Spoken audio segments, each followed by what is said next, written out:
Hello and welcome to Radio Free Nintendo. It is July 20th or 21st if you're not in North America. 2023. I'll get to the significance of that in a minute. And this is Radio Free Nintendo episode 832. I am James Jones. I'm joined by Greg Lay. Ahoy, ahoy, everyone. Guillaume Vat. Hello. And no John Lindemann. We are John Lindemann lists today. I don't believe he told y'all this before going off the air last week. He told us immediately afterwards. I'd like to give y'all a heads up that, like, hey, I'm going to be out next week. So you can appreciate us while we're here and miss us when we're gone. But you're just going to have to miss him when the Iron Man is gone, which he still is also the most frequent departure from the show. So Iron Man in the Tony Stark is dead sense of the phrase, I guess. Anyway. He'll be back next week, probably, so you can look forward to that if John is your favorite. But we're going to go ahead and get to some new business. And I'm going to kick us off because Guillaume actually tagged me about a game in the NWR Discord. Let's talk about the Nintendo World Report Discord. Does that mean I'm already stalling because I don't really want to talk about this game? Mind your business. You can join the Nintendo World Report Discord by clicking on the chat link at nintendoworldreport.com. It's at the very top in the blue bar with all the other great content that we offer and some of the bad content, like my article about 1-2 Switch Warriors. So if you click that chat, you'll get invited to the Discord, and then you can join and talk about Nintendo content or other stuff that comes up in the Discord. What are they talking about in Discord right now? Let's find out together. I haven't looked in there today, and they're talking about...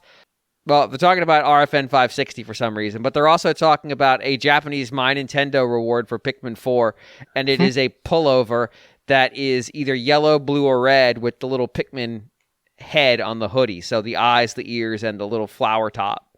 And so if you pull it down over your face, you look like a Pikmin. We don't get that because that's too cool. Not even Europe got it this time to make North America feel bad. This is just straight up Japan only. So There is, it's not a reward, but on the shop on the UK My Nintendo store, they've got a range of Pikmin vases that you can buy. What? Yep, the red, blue, and yellow vase available individually or as a set of 3. Yeah, so there's that's what we're getting. I kind of feel like John and I, if we were still doing the telethon, are really just 1 year away from doing like a QVC home shopping version of episode where we just go through Nintendo merch from around the world and try to sell it to you, because that's really, yeah.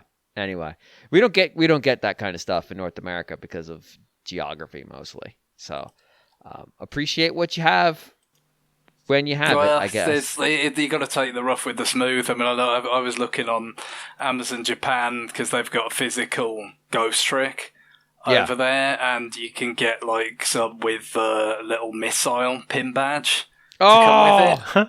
But on the other hand, this my browsing of that also revealed that you can get a physical copy of Everybody 1-2 Switch with the horse mask.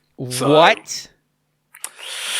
You know, it's hold on. Rough did they have a custom horse mask made? I don't know. I don't know. Is it just Amazon, hurriedly cobbling together an unofficial bundle that is not at all custom, not at all authentically? So that is. I'm looking at it. That is not the horse mask. Yeah, there you go. This is this not official show pony merch. Because the horse mask is one chestnut. This is much darker. This is more of a walnut.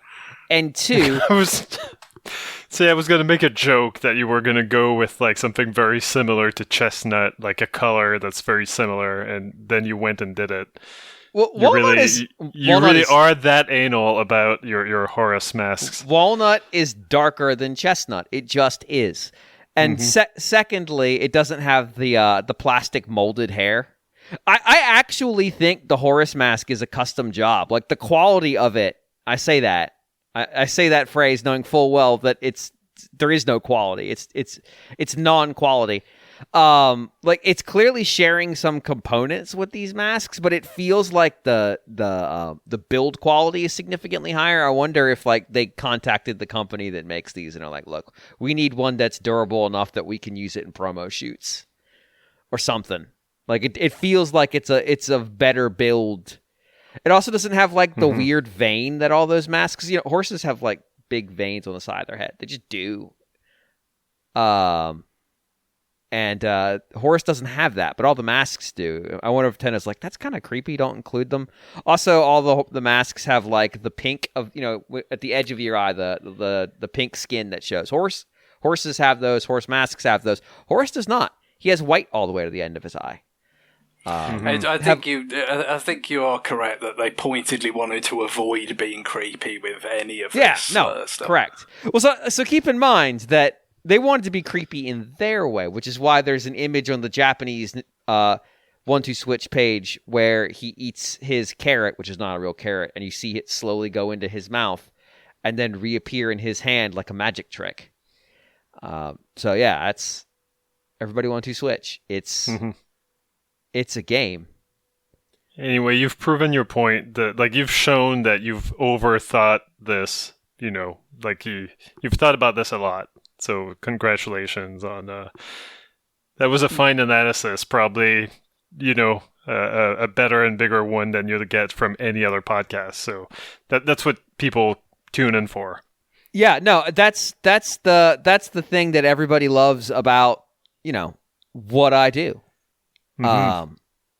Over analysis. Guess what? It's not just on this fucking podcast. It happens in real life too. To the point where I straight up get told by my girlfriend, please stop, that's not what I'm asking about. And my response is, no, I'm going to tell you about the entirety of the Black Sox scandal. All of it. Every detail. So, yeah, welcome to my personal hell. And by that I mean the hell that I inflict on everyone else. Well, I guess it'd be my personalized hell. Anyway, we're going to do some new business, and I'm going to kick it off because Guillaume recommended to me in the Discord a game that he saw in the eShop that he thought might be up my alley, and it is called Chaos Galaxy.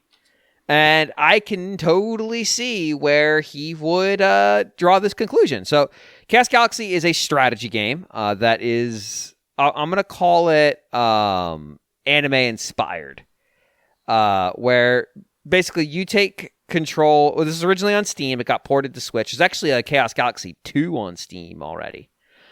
They themselves say they are inspired by Super Robot Wars, Advance Wars, Romance of the Three Kingdoms, games like that. It is a turn-based strategy game where you take control of a faction and you control a certain number of worlds, and you have essentially generals, admirals. Titles are weird. Who are either your governors or your fleet commanders. They can be both, I guess. So they don't have to be both, but they can be. And they are responsible for the development of the planets, which contribute resources and money to your I don't know, use the word kingdom, to your nation state, to your power structure, because not all the forces are actual nation states. And you then use that to build and maintain war fleets with the intention of expansion. So you can fight your neighbors to claim territory by moving fleets onto planets and then lay siege to the worlds and take them. And when you have direct contact between two fleets, they engage in battle. And that battle is on a grid with all of the ships of the fleet. And so the fleets can be comprised of large capital ships. Effectively, they're mecha that serve more of an infantry role in this game, medium-sized warships, and submarines, which you'd say, how can you have a submarine in space? The answer is it's really just a cloaking device. These are ships that can go invisible and essentially fire from a concealed position. So it's a 2D grid. It's a little bit like I'm blanking on the name of the game that the people who made Into the Breach made before that. Oh, Stellaris? No. FTL. That's it. Right. It's a little bit like FTL, except you're controlling a fleet and not an individual ship. And so you get into these battles, and the battles basically rage until one side withdraws or until one side is eliminated. And you essentially move your ships around in the blackness of space until contact, at which point you just start wailing on each other with weapon systems. And those weapons, there is some amount of positioning that factors into how much damage they do. Some weapons have better aim than others. Some have better range. Some fire more times. So, there's one of my capital ships fires its primary weapon 5 times per round, and each one does 130 damage when they hit. But the accuracy is pretty shit, so they tend to miss. And their energy weapon has great accuracy, only fires twice, and does an absolute truck of damage. But its firing pattern is more limited, and if you've got an energy shield on the target ship, they can just throw that on and you won't do any damage at all. So there's a bunch of trade-offs that have to happen to make all this work. So the goal is essentially, for lack of a better word, Imperium. And depending on your faction, there's a bunch of different victory settings. So the campaign I'm playing right now, the core story here, and the story is really light in this game. There was a galactic empire. It had effectively achieved full hegemony over maybe not the entirety of known space, but more or less. Everybody else was effectively on the fringes. And then extraterrestrials appeared and fucked everything up for them. And didn't conquer, but caused enough disruption to break up the empire. New factions arose in the chaos. And I am one of the factions that is nominally still respondent to the Imperial orders. So I can't do diplomacy with anybody else but them. Now I can have fights. I can fight people. But if I was an independent faction, I could go do diplomacy. I could make deals. I could do trade agreements. I could form alliances. And I could negotiate with someone to join me in a war. There's these kinds of advantageous things you get. All the Imperial aligned fleets are regarded as good starting by the game. Like, these are the ones you should start with. Because you don't have to worry about the diplomacy. You only have one, literally the only thing I can do diplomatically is ask the Empire to join me in a fight, which they have rejected every time. Even though I'm fighting their enemy for them, they refuse to join their own goddamn fight. Or basically tell them to get bent, I'm independent, which I assume is going to cause a big-ass war. So I have been slowly accumulating planets at the expense of a pirate faction on my border who picked the war with me, but are now having their face absolutely kicked in. And essentially, the game is about developing the planet. So every turn, you get your tax results back, which is cash and resources. And you can dump that into development of each planet, but only planets that have governors. And that response determines how much they contribute towards cash, resources, research technology, because there's also a whole research tree that's going on. There's a couple other ones. How much they can defend themselves if they get attacked. So if you don't have a fleet sitting there and somebody comes to attack them, how much health they have, how long they'll hold on to give you a chance to respond. So I've been completely ignoring that part because I've got a big fleet sitting on each side, and I'm like, well, I'm not worried about it right now. But at some point, like when I decide I'm going to go toe-to-toe with the Empire core, I'm going to have to invest in that because they're going to get around my defenses. So I'm just trying to build up my resource production and my technology research. Every turn, I'm kind of investing in that space. And when research frees up, I dump my research points into the next thing and start researching that. Your generals. So I've already had a couple generals defect to me from other factions. And all your generals level up, so they have experience based on combat. Your fleets also have experience, which is weird. So you can actually spend turns just training fleets. And yeah, I mean, that's kind of the game. The issue I'm having with it is it's pretty slow. It takes a long time to do anything. There's a million factions. And so like at the end of the turn, they all run through, and the game will give me kind of an update on what's happening with them. I'll get a jump and it'll be like, we have conquered this planet, and it'll have the portrait of a general of another faction. But everybody says the same line when they capture a planet, which like give me at least like 4 or 5 because I might see it 3 times in one turn. I'll see diplomatic maneuvering. So I'll see the Empire reach out to a nation on its border and demand that they become a subservient state, a vassal.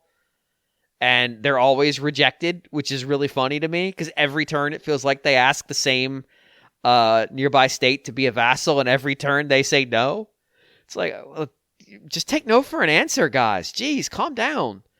But all I've really done is sort of the same investments over and over again in developing my planets and just slowly grinding down this pirate haven on my border and capturing, like every few turns I might capture a world, and capturing a world can take a while in and of itself. And then maybe they reassemble a fleet from the wreckage of the last thing I blew up. And now they don't even have the resources to build new fleets. So they're just throwing their admirals at me with no fleet. And so it's like, well, this is stupid. It's a waste of my time. And I can auto-calc those, but I'm always worried when you auto-calc shit, something dumb is going to happen. What I will say is that the battles don't feel good right now. And they might feel better as you research and unlock new types of craft. Right now, I came into a combat situation with a full fleet and a support fleet. So a fleet that was near enough to join the battle. And started hunting down a pirate fleet. And I lost. And the reason I lost was I had the temerity to go exploring to find them. So I would move into the space I can't see. And I would reach an area where the enemy was visible range, but not weapons range. But that means on the next turn, he can just start shooting me. And then I'm in trouble because it doesn't take a lot if you get a full set of hits to take out a ship. And so he basically just preyed on the fact that I came to him. So now whenever I fight a battle, I just don't move. I go wall my forces into a corner and wait for them to come to me. And that gives me the advantage because eventually I will see them come out of the darkness and they won't be able to attack because I'll be too far away. But they've put themselves close enough that I can attack. And that it just kind of takes some of the steam out of the pattern. Like, look, there shouldn't be a I can't remember what the term for that is. The whole fog of war? Yeah, there shouldn't be a fog of war in deep space. You know why? Because there's no fog. Well, there's no fog. There's no nothing. Like, we can visually see spacecraft that are orbiting Mars from Earth if you have a powerful enough telescope. Why can't I see a fleet that's not that far away? Like, I could see them on the main map. Why can't I see them here? Like, if there was no fog of war, it would make the whole thing more tactical. Like, I could make decisions around, hey, let's try to edge right up to them, but stay out of their range and start fighting this thing more kinetically. Instead, what happens is I wall up and just wait for them to arrive and then descend on them. If I had an admiral who has a ton of bonuses, because every admiral has different stats. I had an admiral with a ton of bonuses for those mecha. So the only warship he had was his command ship, and then he had a supply ship, which allows you to refill the supplies, because every unit has a battery, and essentially if you run it down, they can't attack anymore, which I've run into problems with that. But pretty much everything he had were these cheap mecha, and I just sat there and waited, and waited, and waited, and then the enemy fleet came through the darkness, and I just descended on them. And that was it. It was rough. They had a bad time.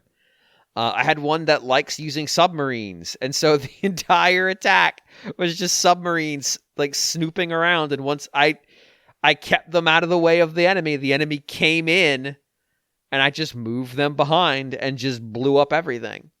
It's like there is some fun to be had here. It's just, I don't know. It needs something to make it feel more kinetic, to make it feel more enjoyable early. Like maybe when you get to the spot of having a handful of big empires, This happens in Total War games too, when you've got like a million factions. I was playing Samurai 2 recently, the main campaign, not Fall of the Samurai, and there's like it starts with like 40 factions, like it's crazy, and there's a tiny number of, and they're like all have really tiny power bases, and you just see them falling for the first 10 turns. There's just this one's been destroyed, this one's been like just goes through. But by the end, when you're down to, a handful that are just slugging at each other, that's when things get interesting, because now you have a bunch of kinetic activity happening. You have powerful enough forces that they can marshal campaigns on multiple fronts. Fighting these pirates, they only ever had 3 admirals. And so once I knocked 2 of them out, like they're not running multiple campaigns. They're running one campaign. And I just put a fleet in its way every time they start doing stuff. And it's like, okay, I win. Like, I win. This is over. And so if there was a way to get through that stuff faster, I feel like I'd be having more fun. But right now I'm just grinding. And like, I've already picked my next target. It's another kind of roguish fleet out on the border. I do like that I've got multiple victory conditions. I can win by making the Empire win, so essentially eliminating all the non-imperial states. That's a minor victory. Or I can win I get a major victory by just deciding to go solo and stabbing, like full crossing the Rubicon on those guys and stabbing them directly in the back. And so I haven't decided what I'm going to do yet. But like I might just for this campaign, if I even finish it, go for the short run, because I don't know that I'm going to want to do the long campaign. So it might be easier for me to just focus on getting some kind of victory rather than having to try to knock out all of the Imperial aligned forces separately, because there's a lot of them. There's like 4 Imperial fleets. And so having to crush all of them might just not be worth the effort, because it seems like they're already starting to establish anyway. So just throw my weight behind that and call it a day. I don't know. It's interesting. It's definitely, I can definitely see the Romance of the Three Kingdoms in how you have to do all the development work. If you don't do development of the planets, you will fail. I can see Advance Wars is really more visual than anything. There is a certain amount of weapons triangle going on, but not to the same degree that Advance Wars is. There's basically a unit, and there's a unit that exists entirely to parry it. I don't know. It feels too slow. The fact that the story is there, but also just repeats the same lines of dialogue every time, is a major bummer. Like, just give a little bit of flavor text to how some of these people talk. I know there's like 70 admirals in the game. Maybe just don't have as many then. Like, if it's too daunting for that, just have less and make them more interesting. I don't know. It feels like there was 80% of a good game here, and then it just was missing some flavor to give me what I need out of it. So I'm excited. I might not even finish this campaign, but it's interesting. If those kinds of things are interesting to you, it's worth a look. I think it's a lot cheaper on Steam. Just a heads up. I'd be interested if the sequel refines a lot of that kind of stuff, because the sequel's only on Steam right now. So, yeah.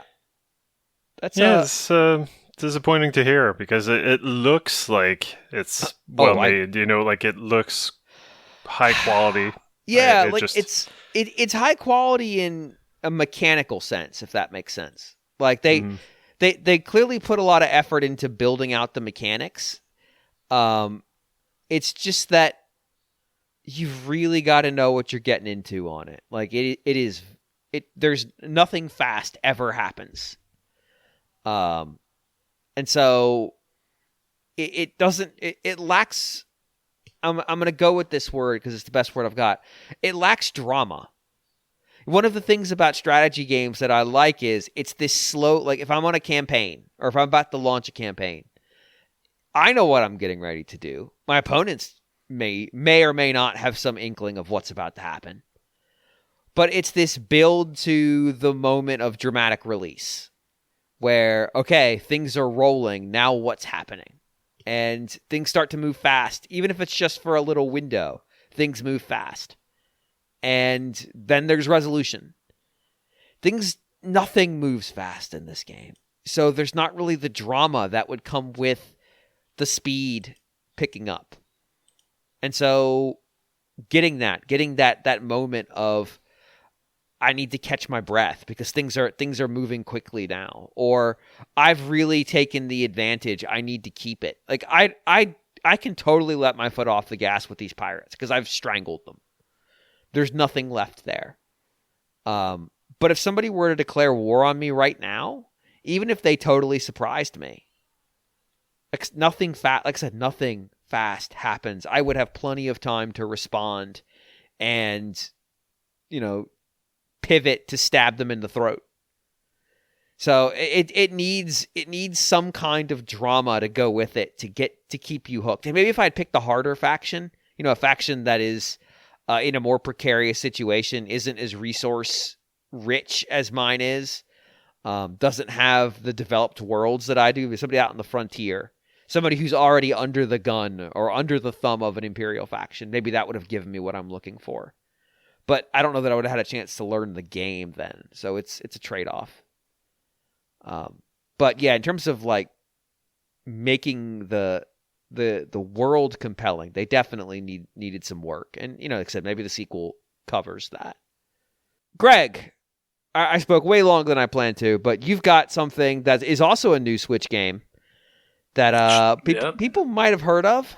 Yeah, well, like I said, Pikmin obviously it went up just a couple of hours before we started recording, so not a lot of time really, just kind of pick back up with it, like where I left off after the demo. I think just some of the things that I covered in the last couple of hours were things that I probably could have played in the time of the demo, because I think really, the way they structured that was there's the whole sparkly kind of score that you got for gathering all the treasures and various things was like once you hit a certain threshold with that where it would open up the next area in the game. That's kind of where it said, okay, you've done the demo now. But I think you could have gamed that a little bit to like, okay, no, I deliberately won't hit that and then maybe find some more stuff in the one area that is available. So yeah, some of the time that I spent just now was in that first area still. And, I kind of did one of those Dandori sections where, because that's the thing, obviously it's, they are kind of like finding a cave, you find a hatch kind of thing in the overworld, but it's very much like the opposite of a cave in another way, in that with the caves, as we mentioned, referencing like Inception or whatever, like time is a fraction or just doesn't all stand still, so you are completely sort of your leisure to, kind of do things as gradually as you want in the cave sections. Dandori section is all about, very much, like previous mission or bonus kind of parts of previous Pikmin games. It's all about how quickly can you amass the treasure that's in this particular section, and you get like, a bronze medal, silver or gold based on, how much you get in the time limit you've got. So yeah, kind of an interesting complement to the caves already for something that is, kind of still separate from the overworld itself, which, has a, at this point, very gentle time pressure with just sunset. But that's it there. So kind of this is an area that kind of, reintroduces it a little bit more front and center, but in this kind of quite siloed way of, the Dandori section. So yeah, that was interesting. Kind of also, did a few more things in terms of getting another onion so that I could have up to 50 Pikmin once I got to the second area. Because definitely, just, kind of in that first area, started to feel, as I had actually, created more Pikmin and had more of different types, that 40 limit, which I'd sort of reached, was starting to feel a bit kind of chafing. So that was nice to get. But you're still, at this point anyway, limited to having 3 different types of Pikmin only, because I've got more than that at this stage. You got with the ice Pikmin on top of your red, yellow, and blue, but you can't have ones of 4 types out at the same time, at least in this early going. So that's kind of managing that is an element there.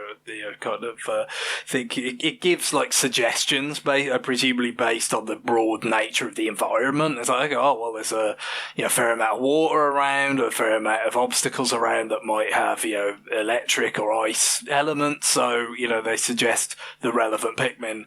But you can choose to do it however you want, but also kind of just messing around more with Ochi as well, because Ochi is it's interesting. Obviously, it's new in the sense of this kind of and seemingly very, very useful in the sense that this mount and especially the way that you can just load the Pikmin up onto it and then jump onto places and go past things that you otherwise couldn't do, and you don't have to worry about kind of corralling the Pikmin if they were unruly, because they're all just kind of right on top of him.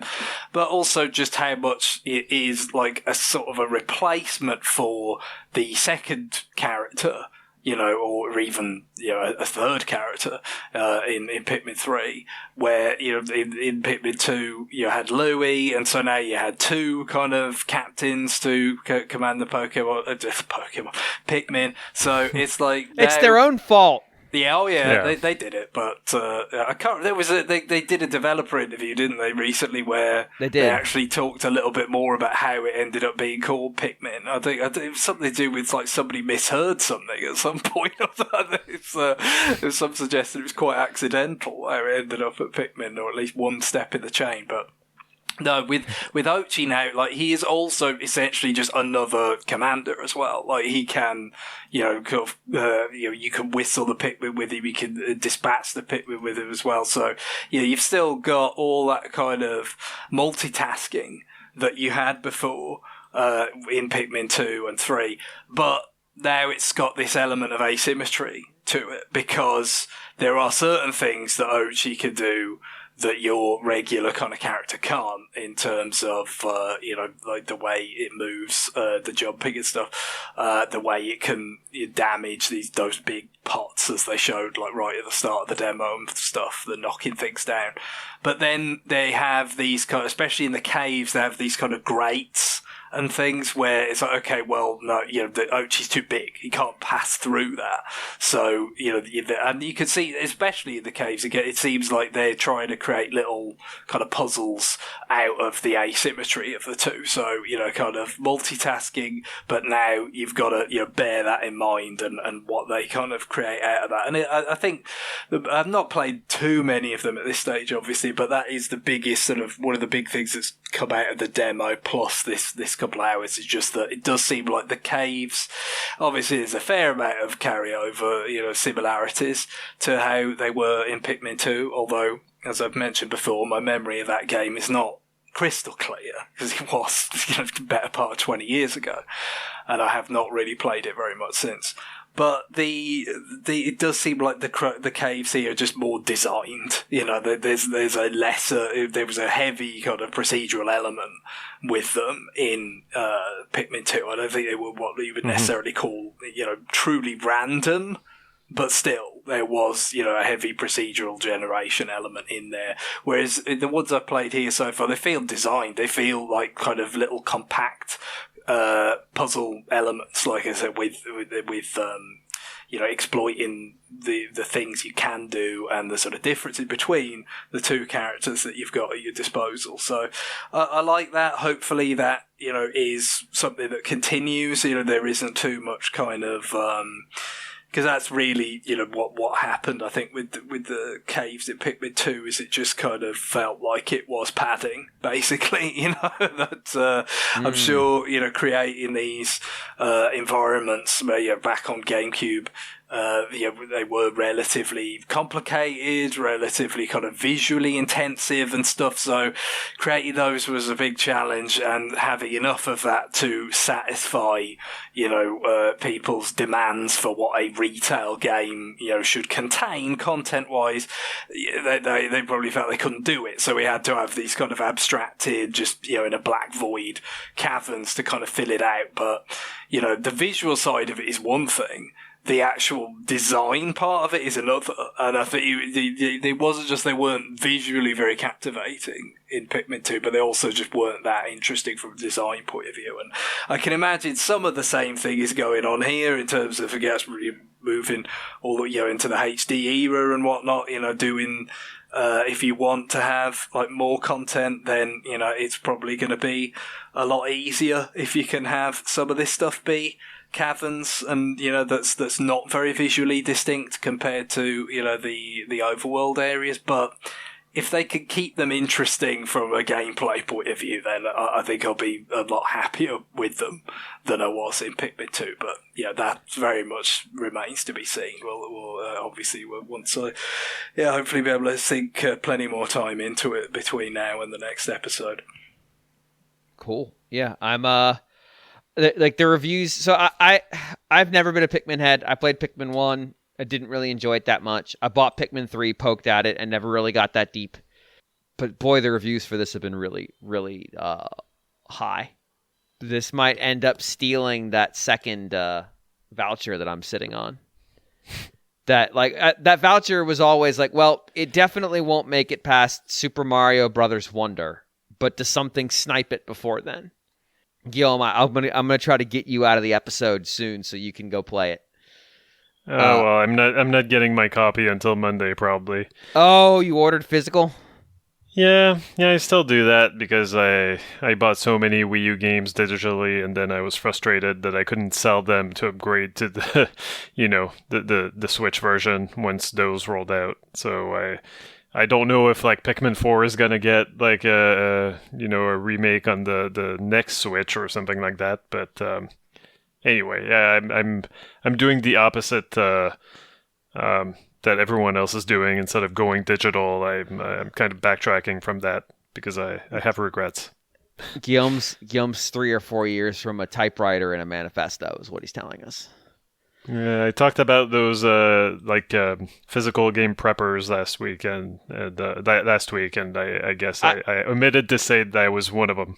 I had a moment when you got to that line where I just started thinking about Alex Jones selling his bucket of food that you can keep in the bunker, but it's just copies of Everybody 1-2 Switch. Oh God! I'm gonna store this bucket. It's gonna last for 30 years. So yeah. Anyway, Guillaume, you told me you have a mystery game, and I did like hand gestures when I said that to make it extra fanciful. Yeah, I tried to make it mysterious and tantalizing. It's Ridge Racer 6. It's Ridge Racer. Excuse me. So I've been playing Ridge Racer 6 on the Xbox. I just started kind of getting Xbox money for my reward points from binging so much. So I've been buying, and because Xbox has announced that they wouldn't put so many, they wouldn't put Xbox 360 games, or they ran out of Xbox 360 games to give They're all away gone. on the gold, on the gold subscription. So I thought, okay, well, that's a signal that I can buy them safely without, missing an opportunity. Like it's not as if I would have gotten them free if I had waited a month or two. And Ridge Racer 6, Ridge Racer is a series that I've been curious about in the recent years, because it's a series that didn't really mean anything to me. Because I was kind of away from console gaming when the PlayStation 1 and the N64, like during that era. Like I started playing games on PC. I had a few racing games. I had Need for Speed 2, Need for Speed Porsche Unleashed. So always had some interest in arcade racing games, but you told me Ridge Racer, and I literally couldn't really. I didn't have like a picture in my head of what that was like, and so the first one that I actually managed to play was R4 on the as a PlayStation 1 classic on PlayStation 3, and it was it kind of pushed the right buttons for me. You know, like it was the kind of arcade racing that I wanted, because it's challenging, you know, but not too challenging. You don't need to be changing your tire pressure or anything to be able to win races. In fact, you can just have like an automatic. You can, you know, like it's very much arcadey. It's not a sim, basically. It's really not, but it does reward, you know, playing well, drifting at the right time, and stuff like that. So I really enjoyed what I played of R4. I didn't make it that far into it because I was not actually that good at it. And now the PlayStation 3 has been stored away. So Ridge Racer 6, I made sure I looked up online, like, was this good? And it was well received. I think that maybe people thought it was a little bit short, or maybe it was like an early game or something. I don't know, on the Xbox 360. But people seem to generally think it was a pretty good one, and I can confirm that it's a good arcade game. It's got all the features of the arcade games from the era that I enjoyed arcade racing games. You know, like it's so weird to say today because it makes no fucking sense. But like, if you went under an overpass, you know, if there was a tunnel in your freaking racing game, that was like mind-boggling. Oh yeah, for a while. When 3D came in. Yeah, and that kind of remained impressive for a long time, you know, at least for me anyway. And so these tracks, even in Ridge Racer 6, they're not mind-boggling. Like, they're not so busy that, like, oh wow, there's always something interesting to see, but they're pretty to look at. And they've got all the required overpasses and tunnels, maybe a few windmills or two. You know, like nice features to have in like the scenery of your racing game. And yeah, the racing feels really good. It's very arcadey because it does require you to drift to build up your nitrous meter so that you can get speed boosts. But when you do go into a drift, like, it's very much like you feel like you've just kind of latched onto a rail or something, and it's just a matter of making sure that you come out of the turn pointing the right direction, you know, that you didn't overturn or didn't understeer, and that you got it just right. But like, it kind of it does feel like you've been helped a little bit by the game. But I don't mind that too much, you know, like, it still feels like competent play is rewarded, and it's a satisfying game to play. The one thing that I will say is that it's weird. Like, it seems like the Xbox 360 was not that long ago, but it seems like it was ages ago in terms of presentation and in terms of what we expect from a racing announcer. I'm not going to risk doing any kind of voices because I cannot do accents. I have my own accents. It's keeping me busy enough. What are you looking for? What do you need? No. Welcome to James Jones' House of Accents. What do you need? It sounds... the only way I can describe it is like a black guy having to deliver, like, kind of how do I say this, lines that were not written by him, but he has to deliver them in a specific way without bringing all the energy that you would bring spontaneously to those lines. Lines he doesn't love. Yeah, like, it's like, I don't know. It's very, very weird. And right now, like examples of those lines escape me. But like, well, you want to talk about half-assed delivery for the ages? It's Harrison Ford doing the narration for the original cut of Blade Runner. because he was so opposed to it being in there because it was bad that he thought if he performed it badly, they would think better of it and get rid of it. That never works. Yeah, they did. Obviously, 10 years later they did when they did the director's cut. But in terms of the version that went out in 82 in cinemas, it had his really half-assed, kind of delivery of like, a skin job was what they called a, it's just so bad. I mean, it's just preposterously bad. There's a lesson that I give new developers, which is when somebody asks you for something dumb, don't give them a really stupid pitch in the hopes that they won't pick it, because they always pick it. Oh. Yeah, it always, 100% of the time. And like you've got this insane thing and like that one looks great and you go, oh god. Hoist it again. So it's not the energy that this guy brings. I would describe it more as someone who was told at gunpoint to read these lines and enunciate clearly, please, and just say what's on the page. Hello, mother and father. I am fine. Please put the cash in the bag and drop it in the bin at 17th and Main. Yeah. Anyway, so I would recommend maybe looking at videos. It's hard to describe, but it is. It's too bad that the announcer is there, really, because the music in that series and Ridge Racer, I think, is it's well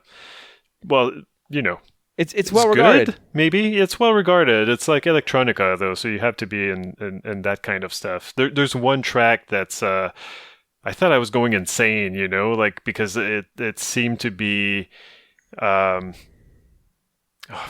the word? Sampling like Indian music, like Bollywood, like chanting or something. Oh yeah, absolutely. Yeah. No, this is what's the term for this type of racing? Like all the initial D game is our initial D content uses this style of music too. I'm blanking on what it's called.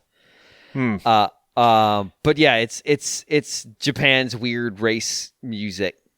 I see.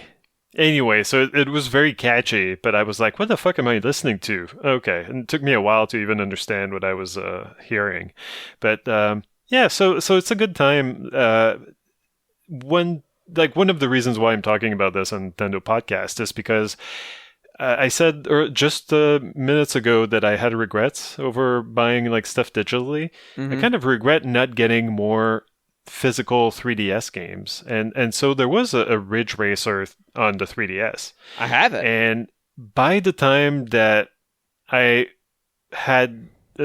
discovered that I have an interest in Ridge Racer, I think that it was long gone from the shelves. And more than that, I think it might have been a little bit rare, and so I was not able to get my hands on a copy that was decently priced. And of course, when there was the whole eShop scare, my first thought was like, oh, I'll be able to get all those games that from third parties that I never checked out. Except I forgot that the 3DS eShop came in late in the 3DS's life, like a good solid 2 years later. It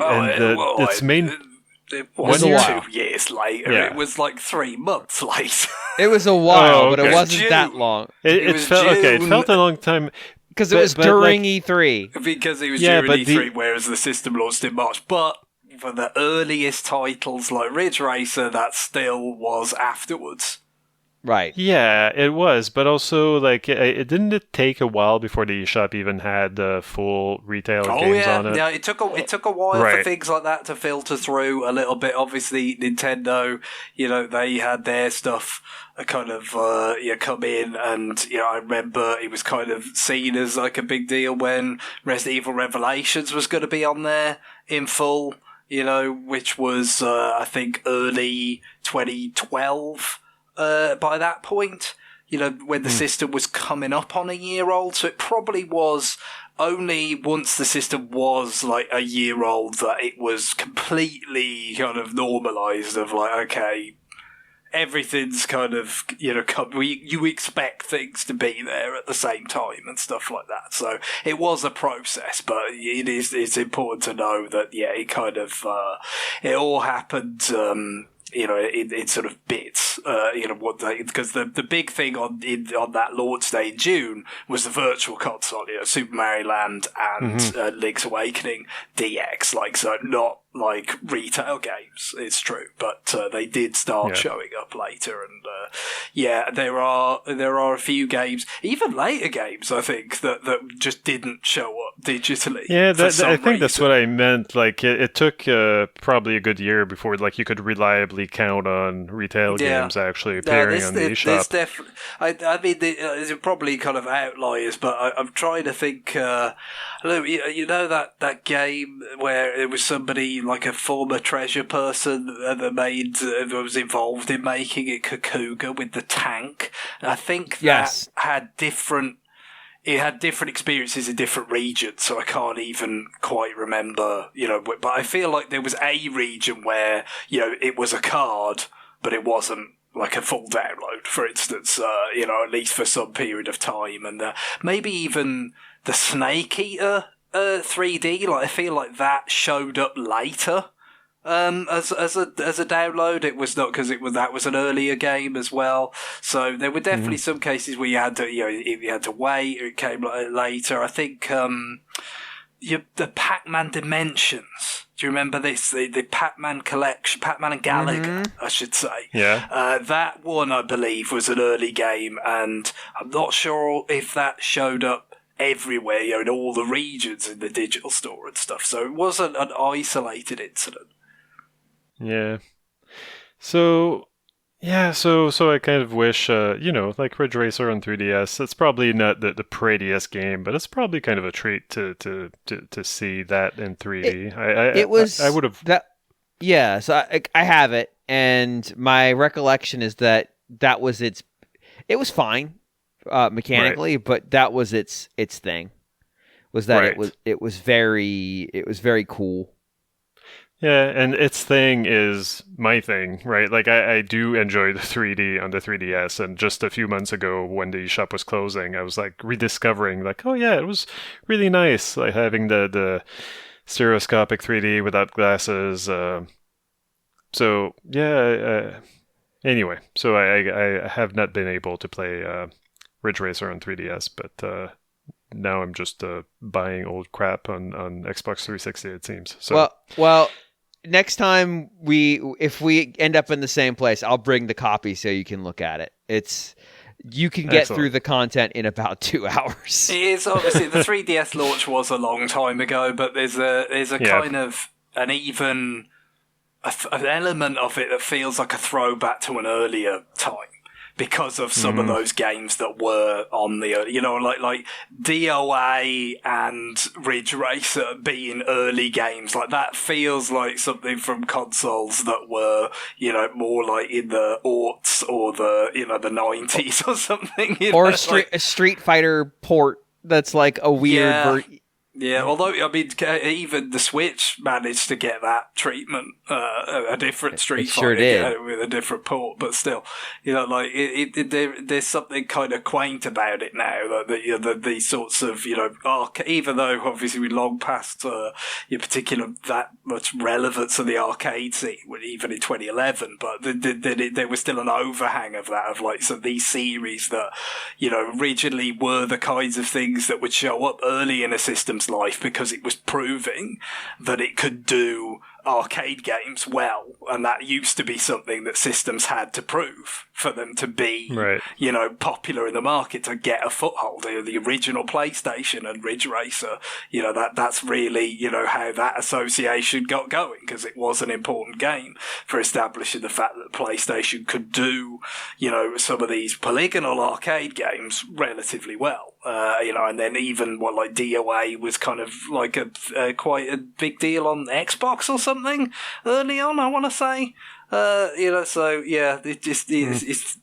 It's a little time portal, isn't it? You can forget, just you didn't have digital day one, and you did have some of these kind of older kind of tendencies with the launch day lineup. I mean, or launch window lineup, shall we say? But of course, also a lot of stuff that was initially sort of considered for the 3DS, I think, just got pulled, didn't it? You know, I mean, remember when the E3 where they debuted the 3DS, is like all these publishers have got all these games planned, and then a good chunk of them just never came out because they all abandoned ship when the waters looked a bit Saints choppy. Row or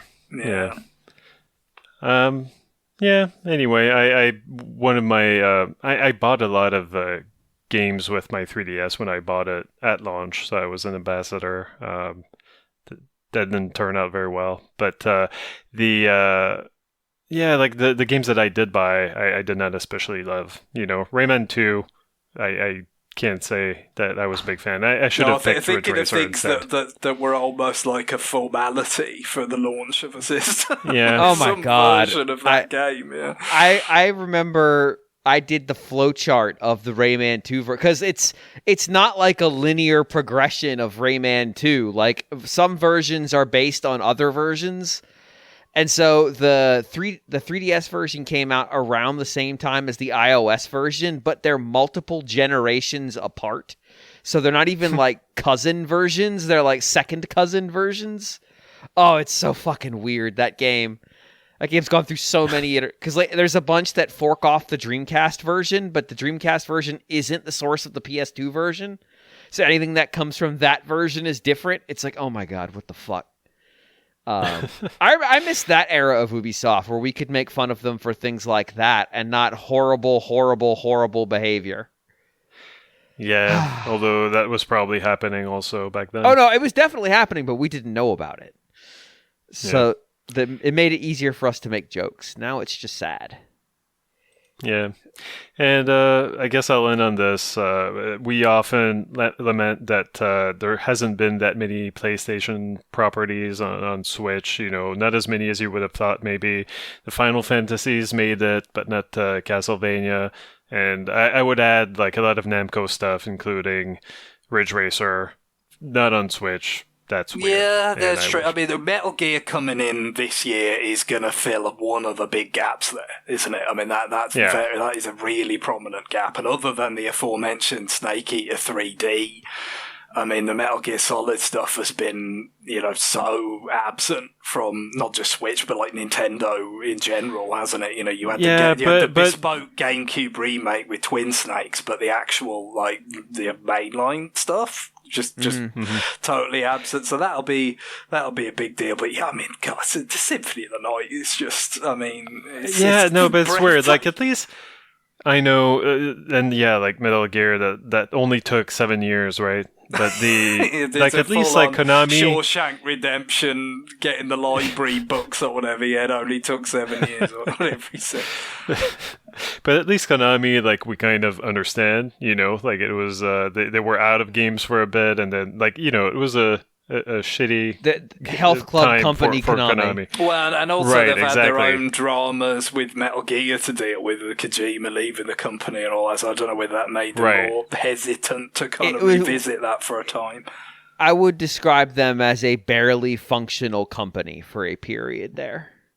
Right. Whereas Namco, I mean, I feel like since putting out Katamari Damacy Reroll, like I feel like their pace bringing games to Switch could have been, and to other systems as well, it could have been a little bit faster.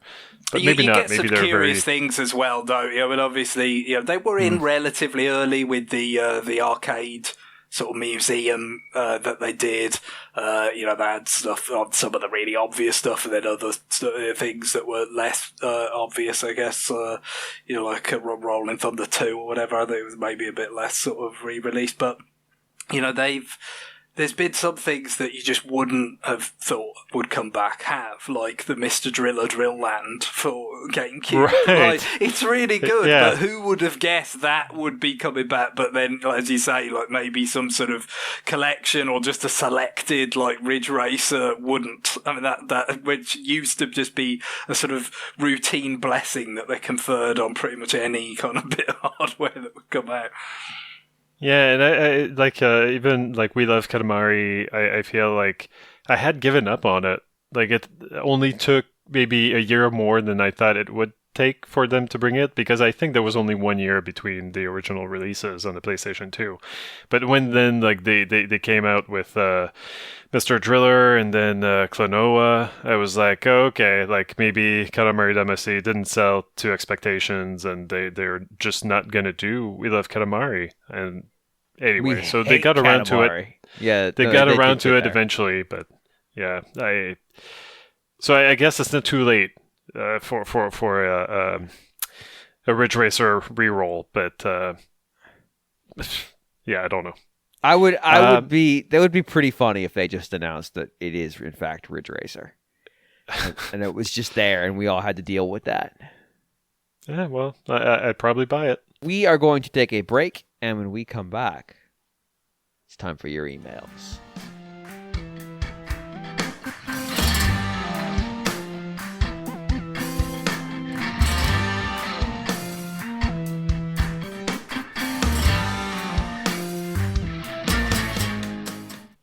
He was right, too.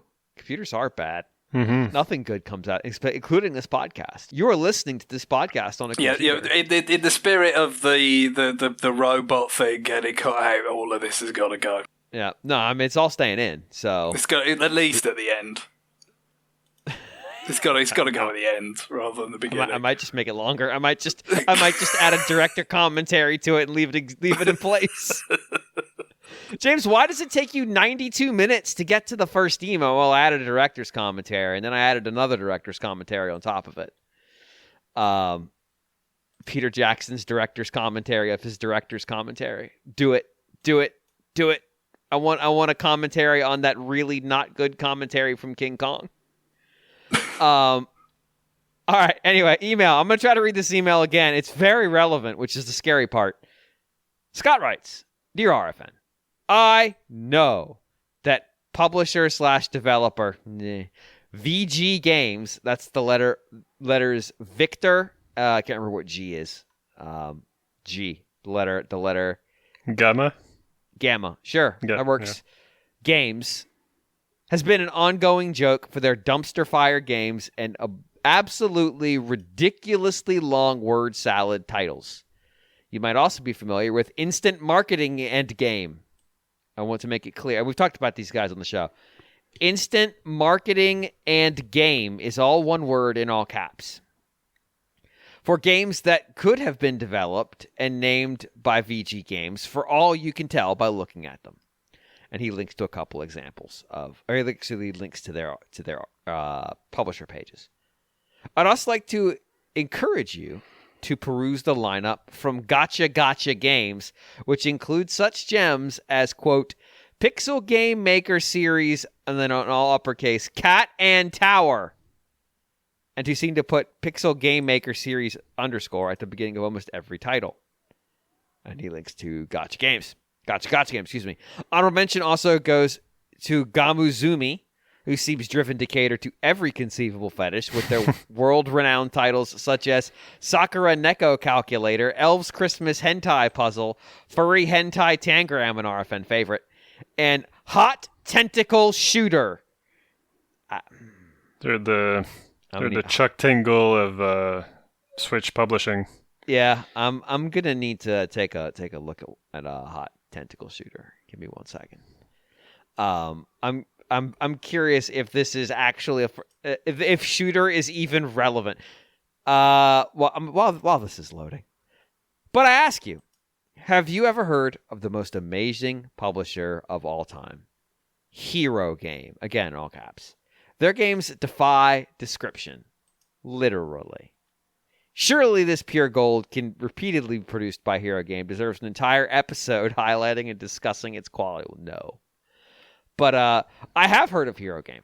So yeah, didn't we talk about these already on the podcast? Reasoning of Courage. And we did, because I bought Reasoning of Courage. Right. We had to describe what the picture is on the eShop, and it's yes, a bowl of rice and it with a piece of nori, and it is a visual novel with no character art. It's just the background images that you would put the character arts in, and then Japanese only text. That's it. That's the whole thing. That's the whole game. It's the choices don't matter. It's already there. But what's interesting is that they have continued to publish these in outside of Japan or at all. I mean, they're like in Canada, they're $1.50. So I guess maybe the gamble here is that someone somewhere is gonna spend something on this just because it's so cheap. Wait a minute. It's $1.50 in Canada? Yeah. It's $1.50 in the U.S. I got fucking fleeced. Oh, wait, I'm looking at the wrong store. It's probably $2 in Canada. Give me my 40 cents, you fuckers. So yeah, they've released Reasoning of Courage, which is the one we talked about. They then released Reasoning of Courage 1, 2, 3, which they describe as 3 early short novels. This is the basis of the previous work of which the young boy Yuki plays an active role. The story unfolds. That is the end of the software description. That's the end. That is the end. The story unfolds. Well, I'm personally, like, I don't necessarily need to see all the, like, I started with Phantasy Star 4, you know, like, I didn't need to play 1, 2, 3. I knew that they were probably too old to go back to. It's kind of the same thing here, so I just jumped right to Reasoning of Courage, Nori 3 Balanced Diet. Yeah. And it looks exactly like the other ones. Oh, yeah. Yeah, and so the boy Courage solves the mystery of miso soup solve. Good. I was actually on Courageous Deduction Nori 2, Betrayed Nori, which is like a fucking Metal Gear Solid character name. It's Betrayed Nori. This one is the orthodox sequel to Seaweed. Of course. What does that sentence mean? Are we awaiting the unorthodox sequel, or is that something they did first? You know, were they adopting the old sort of NES model where, you know, you get Castlevania 2 is very different from Castlevania 1, and then Castlevania 3 is the orthodox sequel to the original Castlevania? Possibly. So maybe the other Courage game is the unorthodox sequel. But the description for this one is a mysterious story set in a school is drawn. Okay? And then next line, new sentence, and courage, exclamation point, space, question mark.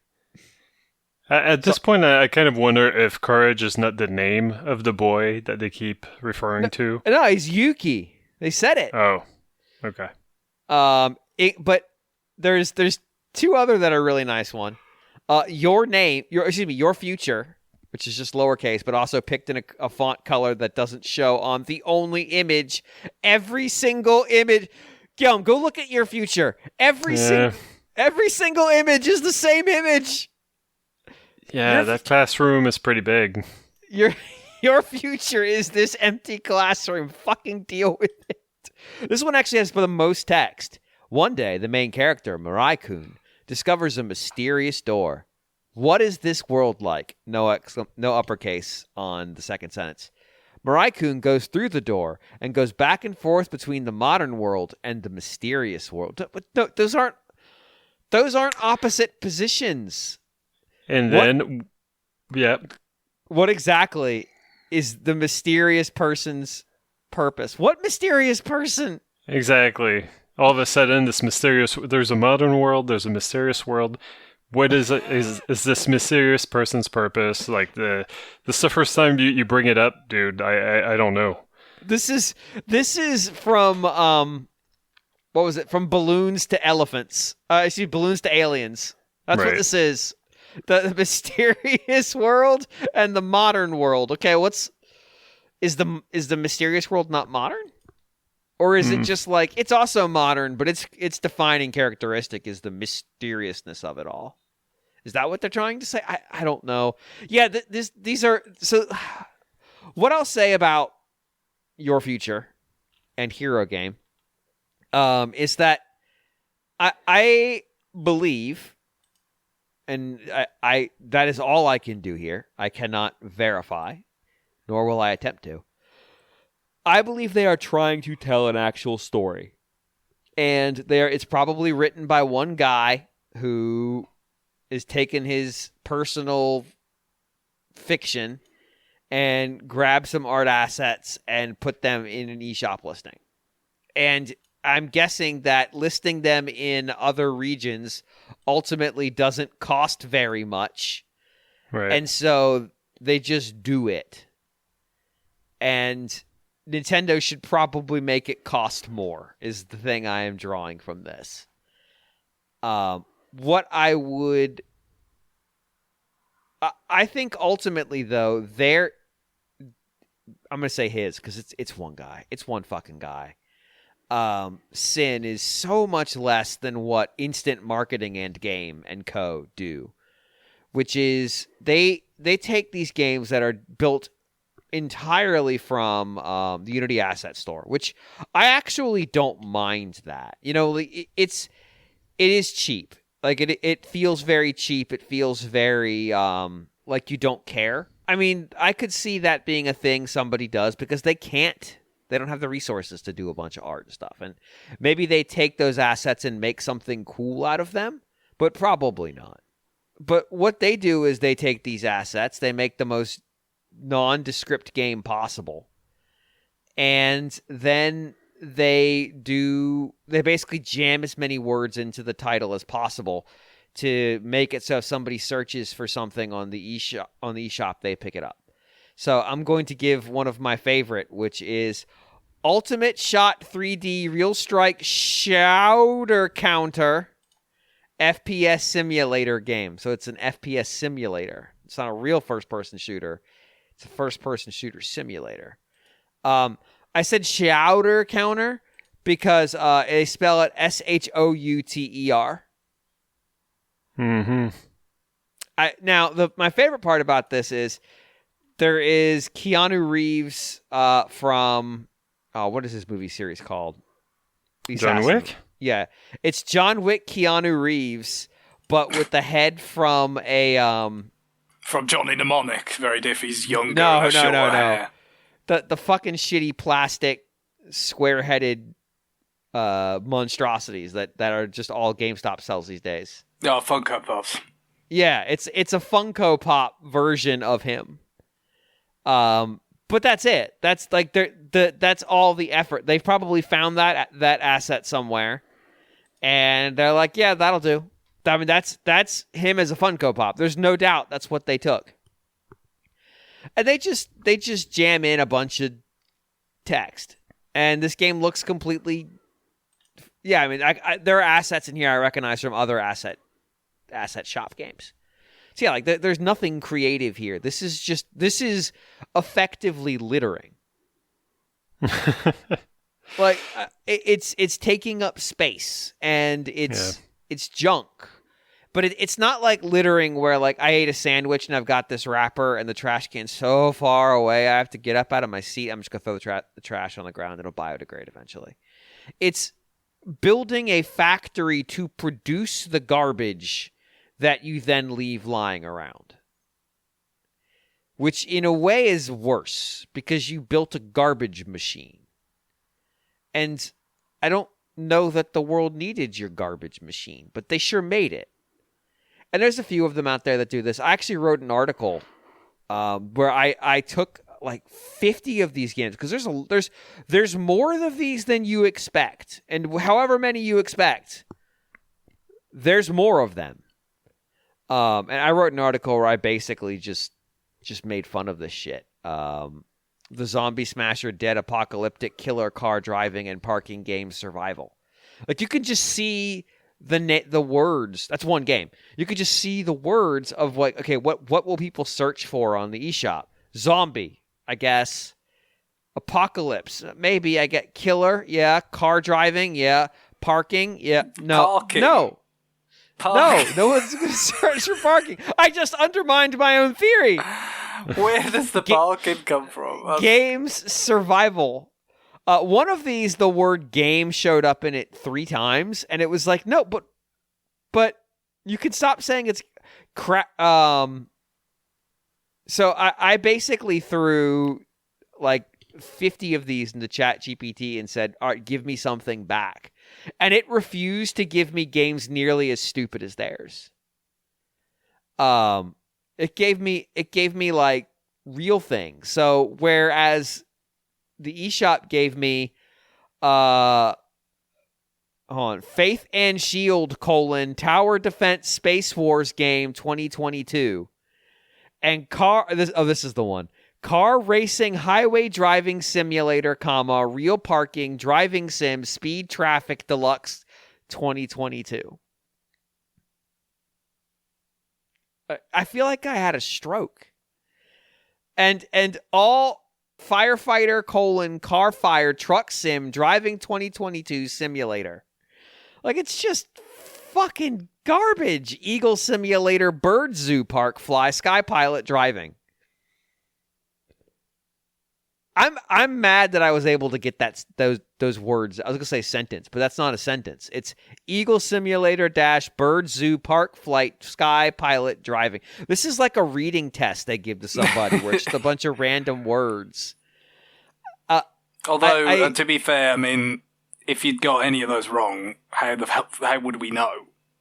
Well, true. I didn't, but true. So, like, I told...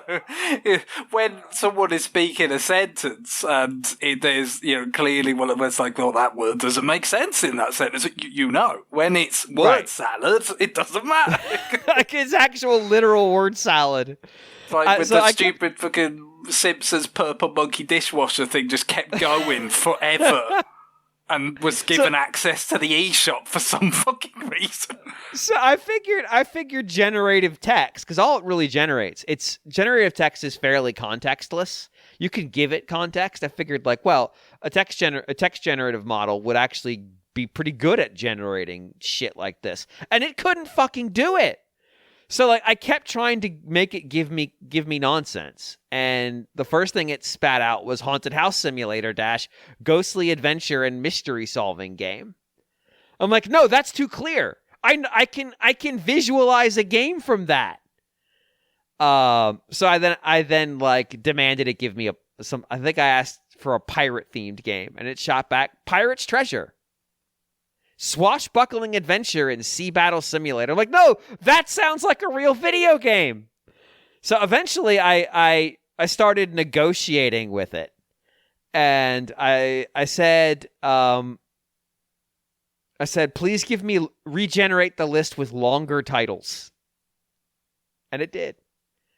Haunted Mansion Escape Room Adventure Simulator - Solve Mysteries and Survive the Ghostly Haunts. Again, that's an actual sentence, but I would play that game. Are you telling me a game that's called Haunted Mansion Escape Room Adventure Simulator - Solve Mysteries and Survive the Ghost... Like, just including the phrase ghostly haunts is pretty good. Pirate's Treasure, Swashbuckling Adventure on the High Seas and Epic Sea Battles. So it just added some adjectives. But then it added an entire extra phrase - become the fiercest pirate on the ocean, which is part of the title, not like a heading or something, or a catchphrase. So I then started demanding it give me the year, because that seems to be important. And so I got Ski Resort Tycoon 2022 : build and manage your own mountain paradise - from ski lifts to apers to ski bars. I was like, okay, you're doing pretty good. But then I eventually asked it to give me a game that involves Woodrow Wilson. And it shot, because I was just fucking around at that point. And it actually called it something like From the Trenches 1918, Woodrow Wilson and Peacemaking Games, or some shit like that. And I'm like, what the fuck? Why is it better than the actual companies? So just do that. Do your shitty drops, but fix that. Now, he did mention there's like the weird porny one that are the people who gave us Furry Hentai Tangram. I regret, the reason I actually wanted to open it wasn't to see if the tentacle shooter was a shooter. They actually publish a lot of stuff. They don't make any of them. So the Sakura games are all banned from Twitch, just as an FYI. There's 1 million of them on Steam, and there's now 1 million of them on Switch. But they're banned on Twitch, so do not stream them. Not that I think anyone here is going to, when you could stream their other products, like would you like to run an idle cafe? I mean, I wouldn't say no, I guess. They've put out a shitload of games, like just an absolute ton of them. And the reality is a lot of them are just ports of PC visual novels. So the engine is already ported, and they just move the images and text probably into a new folder and then test it. I did want to call out their most recent release, which is simply called Lucy Got Problems. Yeah, I've actually decided for whatever reason. Well, the reason is that I'm now getting the emails in my inbox. There was a long time when I wasn't receiving the Nintendo, like weekly emails for what was coming out. Yeah, in the week, and now I do. So I'm actually clicking on the titles and going to the page. And of course, I was a little bit surprised when they asked me for my, my birth date. And then I like saw that it never remembers, even when you're signed in. I know, I'm still signed in. Come on, just let me check it out. Let me see why Lucy's got problems. Yeah, and it's like a succubus. Anyway, it's a story about that. I like that there's a bush strategically placed in front of her cleavage. What I don't understand is that the first picture that they show, like I couldn't actually understand what I was seeing. I thought it was like some sort of weird horsewoman. Oh, that. No. Yes. Yeah. Because like the character design is like she's got some sort of half mask like across her face on one side of her face. Yes. But like looking at the thumbnail, I thought it was like kind of an elongated sideways, kind of horse-ish race. Yeah, and she's got horns. Right. And yeah, it's bad. I looked at the second image. Which is her in front of a bunch of flowers, like a flower background, not actual flowers, with just Lucy asking, "But I must find out what kind of panties the High Priestess wears." Heart. Yeah. I've noticed that the artist for these tends to be the same person, so I'm guessing they just secured the rights to this guy's weird fetish work and have just been publishing it. Because I see this art style pop up a lot. But I was interested in them because I wanted to know if they were the people responsible for Waifu Space Combat, which they are. That game is nothing. Like it's absolute. See, the biggest sin for me isn't that they went and made these horny games. I don't care about that. Like, be fucking horny. I don't give a shit. It's that it's just Jezball. The game is just Jezball, and as you do it, you get a sexier version of the photo as you Jezball their clothes off, which is a phrase I regret that I've said. But if you're gonna make a game called what is Jezball? It's there's a couple different games with it, but basically it's you have to draw lines in. There's balls bouncing around in a space, and you draw lines to make boxes to fill it in. And if the line gets hit while it's being drawn by the ball, you lose a life. Right, I've played this. Yeah. There's a lot of games by that name. But if you're gonna make a game called Waifu Space Conquest, fucking do something with it. Don't make this. Don't make horny Jezball. Make something good.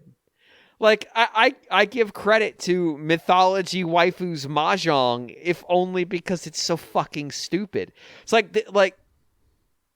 Gamuzumi it's incredibly horny, but at least they're not just like taking assets from the asset store and just jamming the words in for the search. Like you say, "Hey, I want Harem Girl Isabel," and you might ask why I picked Harem Girl Isabel, because that was one of the games that fucking chat made me buy during one of those streams. It's a sliding block puzzle game. That's it. It's a bunch of pictures of Isabel doing things that are range between not suggestive at all to mildly suggestive. So we're not talking about Animal Crossing Isabel, are we? No. Okay. Different Isabel. This Isabel is an anime girl with purple hair who makes potions. Yeah. It's Harem Girl Isabel is a simple puzzle game in which your goal is to swap tiles and complete each illustration. Just say Just say it. Okay, whatever. Enjoy stunning art. No. And a soothing aesthetic. I don't even know what that means, and I've played every fucking puzzle in the game. As this spatial challenge starts small. Have you ever thought of describing a sliding block puzzle as a spatial challenge? If I was really trying to hide the fact that it's a sliding puzzle, I might. You're right. The game offers a random mode with rotating and flipping of tiles. In between levels, enjoy the tranquility of the 3D map to explore before taking... The 3D map is less involved than Peach's Castle from Mario 64. The tranquility. It's one hallway with some... What? Yeah, it's deceptive, but not in the same way. But there was one that Digital Foundry did a review of this week. That was for I can't remember the name of it. The Last Hope, which is an asset store reuse that they basically just copied Ellie's model from The Last of Us, but it looks like absolute dog shit. It looks like bootleg. I mean, it is bootleg. It looks like bootleg Ellie. No, it is actually. The trailer isn't even from the same asset pack as the real game.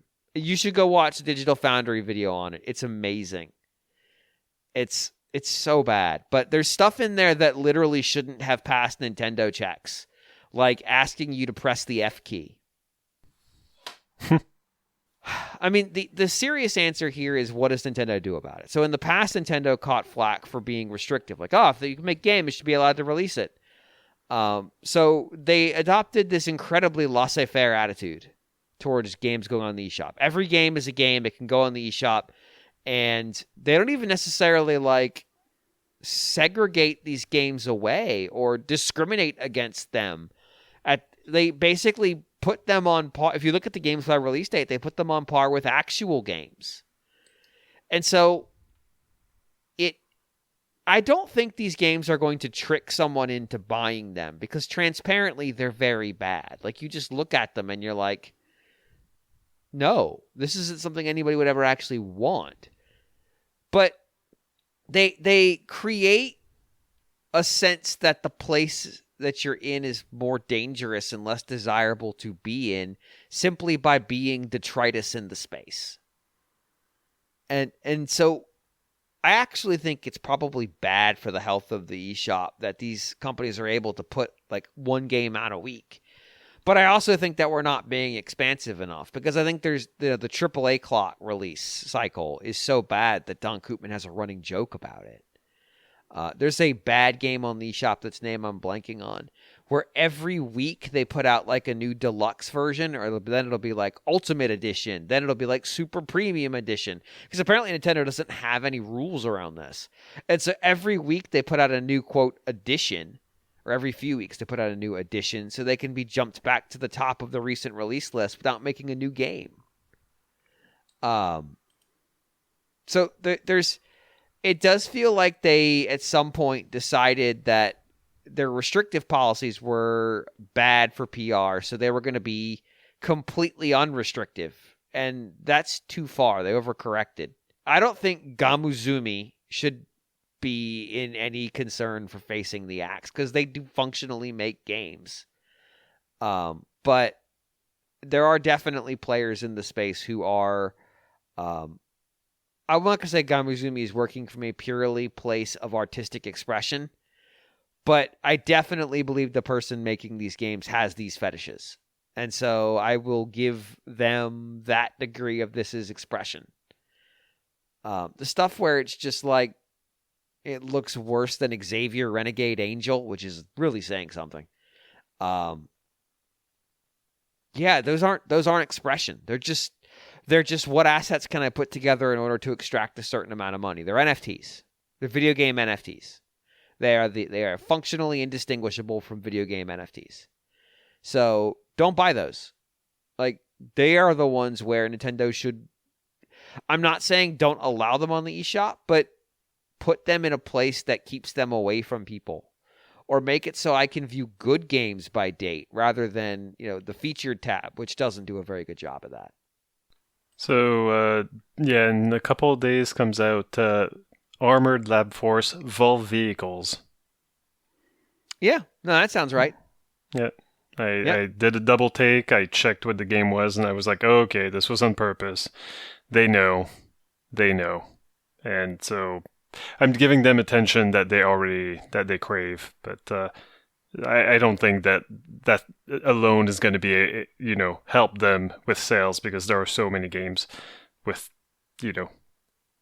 titles that promise titillation and don't deliver. And don't deliver. And this probably is not very good either. So no, look, if you're going to make a horny game, 1, lean into the skid. Get as horny as you want. But 2, make it good. Make the titillation worth it. Don't just be like, yeah, we're horny. Whatever. This one does have some sort of tank combat, almost Blaster Master-esque. Tank combat. So who knows? There's a really good double entendre there, but I'm just gonna let it. I'm gonna let it slide.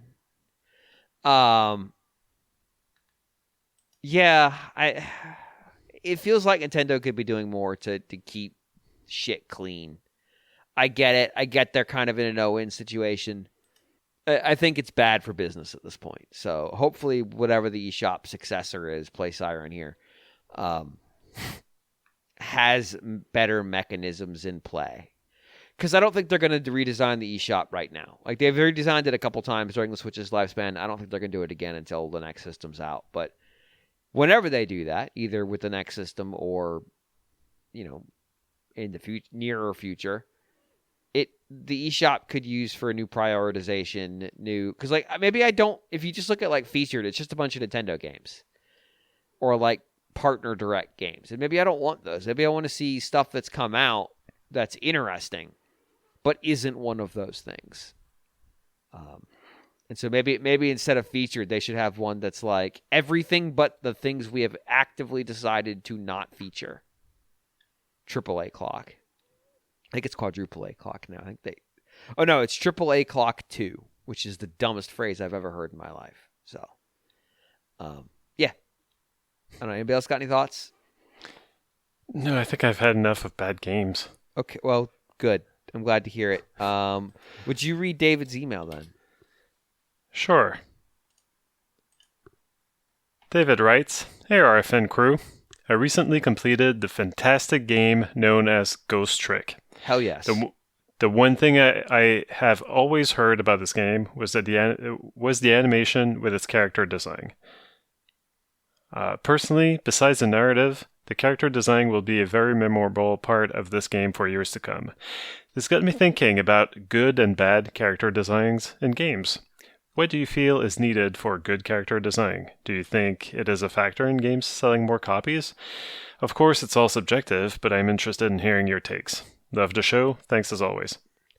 Yeah, Ghost Trick's a great example of this because there's obviously you begin and you end with Inspector Cabanela because he's so fucking over the top and everything. Even how he talks is over the top. But I can see where that game inspired this email. Guillaume, what would you think? When you think of good character design, are you thinking just the visual, or are you thinking more than that? This is tough. I was thinking that maybe the visual aspect is the thing that David is writing about here. I honestly, I just don't. I haven't thought about it that much. I just don't know if I like this or I don't like this. And I can only think of kind of the samey protagonists of the PlayStation 3, Xbox 360 era. I think that the developers behind the Bitrip Runner series, one of the guys in that team, Alex something.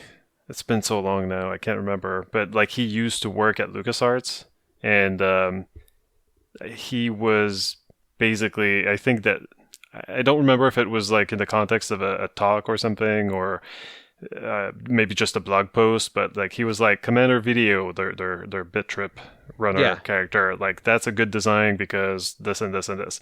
But then like he showed the design for I think it was the Force Unleashed main character, and it was just like this kind of Star Killer. Maybe it was like a bald dude or like short hair. Anyway, he looked shaved head. Yeah. Okay, so. Right. And so like he looked like every other protagonist from every other game that came out in that era. And so he you know, like he made the point that this doesn't stand out. This doesn't like it's just the same thing that you see in every other game. And so like you probably shouldn't run with that. But that's what I guess maybe not the focus groups, but that's what like the leaders or the people paying the bills wanted. So I've heard from people who were in QA during the PS3 era, and these are people who, like, they're not personal friends. They're the people who have talked about this stuff. Part of it was when you brought a character in with who had hair that doesn't need to be animated when they move, it really decreases the risk of bugs and of using up the PS3's processor, which of course the PS3 had that weird processor set up and everything was a pain in the ass to code for it to start with. And so buzz cuts and bald, where the buzz cut is basically just static on their head, even though there is hair there. It's so thin you don't have to worry about animating it because the resolution isn't high enough that it matters. Like, that's a ton of CPU cycles you're saving because hair is a pain in the ass. And sure, but I feel like there's a variety of hats or helmets or maybe just like tied long hair or something. But that's all work. I guess a buzz cut is no work. Hmm. It is a fast. I am not saying it is the best solution to this problem or that it is even a good solution, but it is a fast solution. Hats are an interesting topic of conversation because it does feel like character designers don't like to do hats unless it's a hat that is constantly coming off. You could think like Indiana Jones is constantly picking up his hat and putting it back on. So the hat is iconic in that respect, but you see his face a lot. See, like you brought up iconic hats, and that's one of the points I was going to make, you know? Like you got a hat, it becomes iconic, and you can just sell it on your store. There you go. But like any character that I was thinking more about the Marius shoes, obviously. Oh my god, fucking boots. But like any character that actually has a hat that like, oh, that hat is you know, part of their character. It's what I think of. With the exception of Mario, there's pretty much always instances of them taking it off and putting it back on, or it falling off and then putting it back on. Like you notice it because it's constantly being removed, but it's being removed. Mario 64, they went there. Yeah, it did. It's being removed because they want to show you the model. They want to show you like, look at all this work we did on their fucking face. Look at their fucking face. Put a lot of work into that face. We scanned that actor 35 times. Well, you could go the other way and just never show the face, and so you've got a Darth Vader or a Master Chief. That can also be good character design. Yeah, that's a way to handle it. Like to me, the premise for a good character design is I don't need it to be like universally great in everything that I don't need to look everywhere I look and go, wow, that's amazing. I just need it to be memorable. And that's and not like, boy, those fucking shitlords out of what was the name of that game? The Final Fantasy Tactics Advance, where like it's just everything we can put on the character model possible. But it's memorable in that like, oh, there was a neat thing about them. It doesn't have to be their whole character design is neat. It could just be like a thing that is memorable positively. Because if you've never seen the FFTA characters, boy, there's some fucking nightmares in there. Of just like, I've put 19 zippers, 38 belts. He's wearing 4 hats. He's got overalls on top of overalls on top of a giant sword, which has also got its own pair of overalls on the sword. He's got like 13 colors on his legs. He's got laces up his boots that go all the way up to his knee, but it's actually ribbon. It's just shit everywhere. It's colors that don't match. Like you'd never put red and green in the same outfit to that degree. but they wanted it to be bold, and it is bold, and it is memorable, but it's also garbage. But I'm going to go with Ghost Trick with a different character. Inspector Cabanela is great. Inspector Cabanela has lots of components that are designed to make him memorable. His pure white coat is iconic, and I don't mean that in the marketing sense. I mean in that nobody else is, like, pretty much every character is dark colored, dark paleted, and he is bright white. And there is symbolic reason for that from a plot standpoint. And there is, his personal way he thinks about himself. And there is visual reason for that. It makes him stand out because also not only are a lot of the characters wearing dark clothes and uniforms, the backgrounds are very dark. Because a lot of times, the whole game takes place at night. It's quite a lot of bright coats. Lynn is yellow. Cecil is red. We have. But we don't see Cecil that much. No, we don't. But obviously, it is one of the most important designs in that it keeps coming back to it. You see it in various contexts and all that. So there's definitely some of that. It is sort of part of a kind of an overarching kind of aesthetic. The Cabinet's not just totally out on his own. I feel like a lot of the characters. Obviously, you've got Detective Jowd that's he's in bright pink for quite a while because of the painting sort of smock or whatever he's got on there. So I think certain characters are purposefully very bright to contrast with a lot of the dark environments, and then a lot of the villainous characters wear very dark clothing. Suits, usually. It's, to me, the whole thing, is very kind of evocative of Dick Tracy, right? It's like the sort of caricature faces of some of the villainous characters, for instance, and whatnot.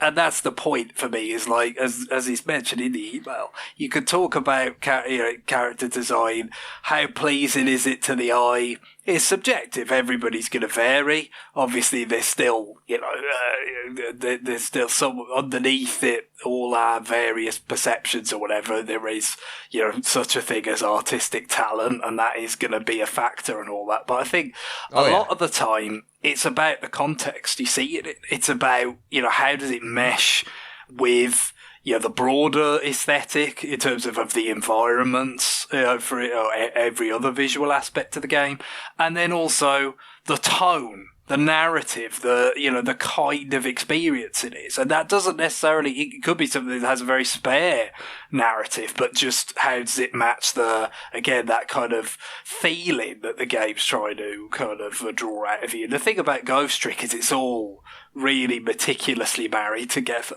Everything.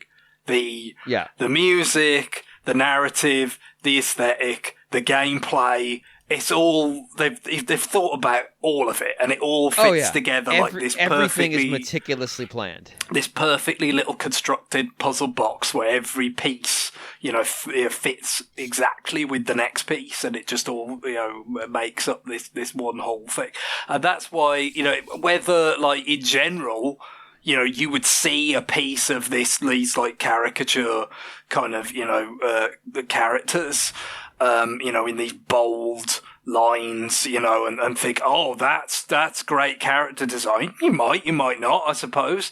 It certainly is striking. It certainly is memorable, in a lot of cases, but it's really the way that it's embedded in everything else that for me makes it no, this is good character design. This works so well with everything else.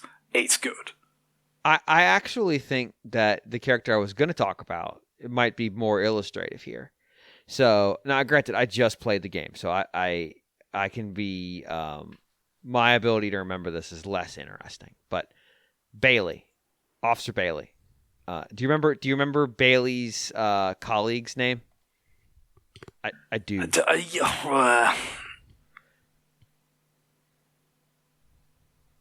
Nah. That's the fun part. They never say it. Ah, there you go. But the thing is, they have personality that comes out in their writing, and that's not necessarily part of the character design. Although I think it should be considered part of it. Like, what's their temperament? What's their personality? Because all that affects how you look. Like, you can't design the visual of a character without contemplating who that character is. Yeah, again, I think the context is important, and that's part of it, isn't it? But the visual component about their design, because they're functionally identical. Like, their face is mostly covered by their hat. They're wearing a dark uniform. They both have very muscular builds. I think Bailey's colleague is a little bit thinner. His chin juts out a little bit further. But it's his posture and so these two characters that are effectively functionally identical. You can tell so much about them by just their posture, even before Bailey gets up and starts dancing, or his colleague's very casual leisurely folding of things into paper airplanes and then just drifting them across the room to Bailey's consternation. It's like just their static posture. His friend leans forward. He's engaged. He leads with his chin. He's engaged. Like, these are all things that I just remember from the character, and it matches to who they are. It gives them something to go on. It makes it's connective and it's emblematic, and you can kind of get a feel for who Bailey is just looking at him, even if you haven't met him as a character yet. His shoulders are up, his face is tight, he's got this sort of permanent frown. You can see his eyes, unlike his colleagues, and they are very open and very bugged out. He's obviously extremely tense. It's like he's not able to relax. He's an actively stressed out guy. And again, in context, that makes sense. But that, like, you get so much out of his visuals that's important. But this is the same company and the same team. Like, he doesn't wear anything on his body that tells you, I am a stress maniac who dances to relieve his stress. Just like his colleague doesn't wear anything that says, I actually don't give a shit about my job. This is boring, whatever. I'm just going to mess with this guy. Because they're wearing the same clothes. They're functionally identical characters. This is the same team that gave us Guy Eldoon, which is possibly the best and worst Ace Attorney character ever. He runs a noodle shop, and he has his hat is a bowl of noodles. This was Min Min before Min Min. And it works really well. And of course, his name in the English one is just Noodle backwards. Because, like, they had a theme and they riffed on it. And that works too. Like, there's no subtlety in that character at all. This is the least subtle Ace Attorney character ever. And this is the one where there's a character whose name is basically Bad Guy who has claws for hands. Like, Dark Quill. It's like, okay, I get it. You're not hiding what this is. Got it. But all of that works because there's iconography tied in that makes that character. So maybe that's it. There needs to be something iconic about the image. I don't mean iconic in the marketing sense.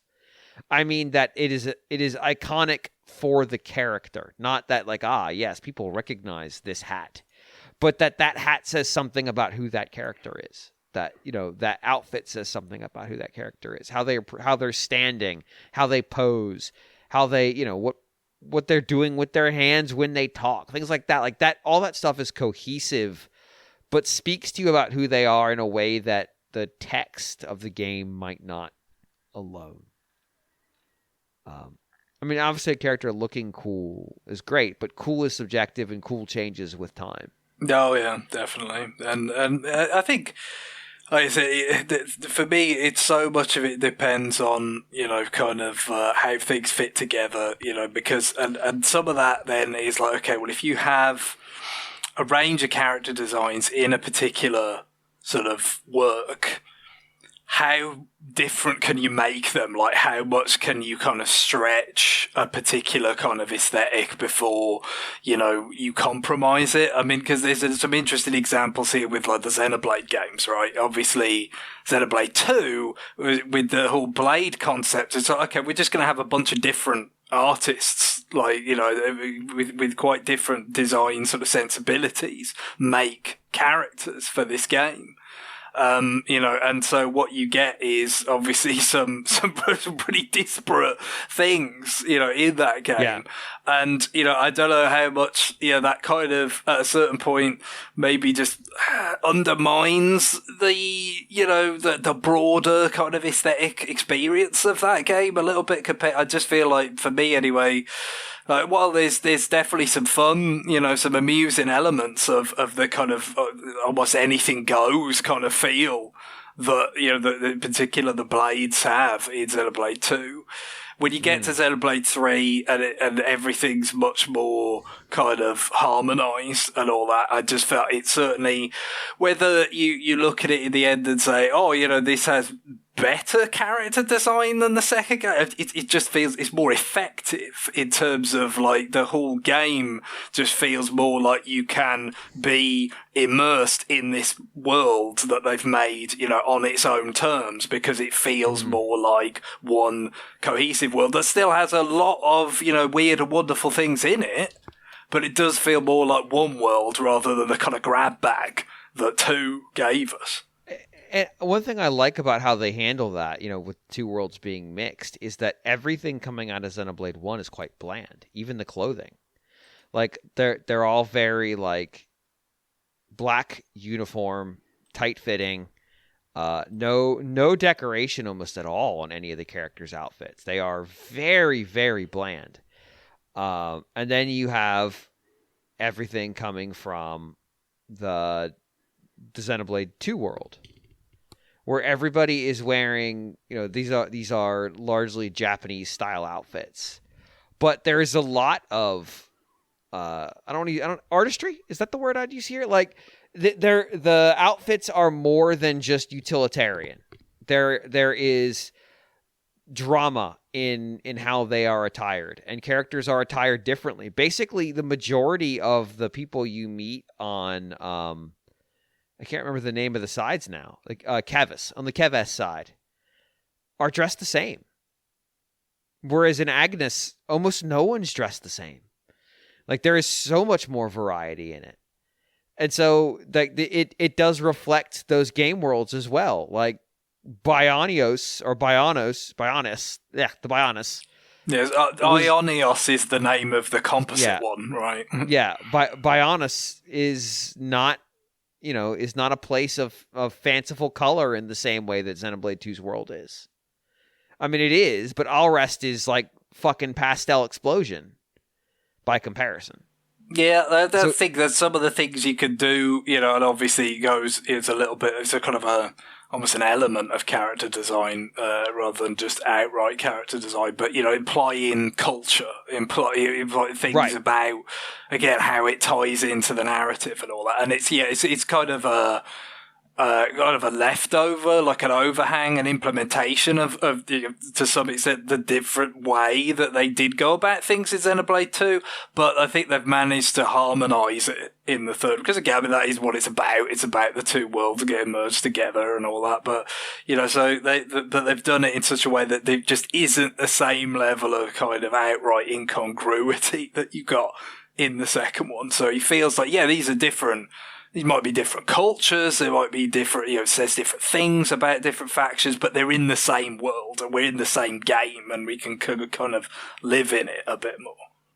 Right. Like, and knowing, without into the too deep components of the plot, like, the people who were involved in making things like fashion choices, or even in the shape of the robots that they use to fight, like, there is... If you compare Keves to Agnes, there is a deep-seated utilitarianism on one side. And on the other side, there's okay, but what if we made it float and look cool? Yeah, you're right. It's culture. You can put that in a character and present it and not have to go explicitly say, well, they really care about how they look in Agnes. And so that makes the characters that stand out in that crowd even more interesting. Why are they dressed that way? And then, of course, they make a big deal of removing their clothes. Like that scene at the very beginning of Xenoblade 3, it may as well just be have a scrolling marquee at the bottom that says, "This is symbolism." They like red. I just realized that. Red seems to be a very prominent color in character design. Matthew wears red. I'm blanking on his name now. The main character of 3. Noah.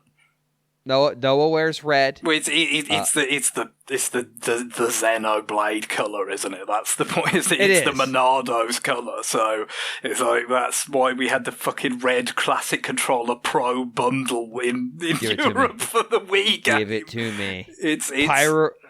Yeah, Pyro, obviously. Yeah, so it's the Monado basically. That's so, and Elma even in Elma. X. That was what I was gonna go. Elma wears red, which probably means something to Takahashi that I don't know. Well, Elma is the Xenoblade. She's a blade, and she was originally an alien. She wasn't from Earth, so she has to wear red. If she's the Xenoblade, then that's true. Rather than because obviously being X, it doesn't deal with the Monado or anything like that. But another game we just talked about with Ghost Trick. Sissel wears red.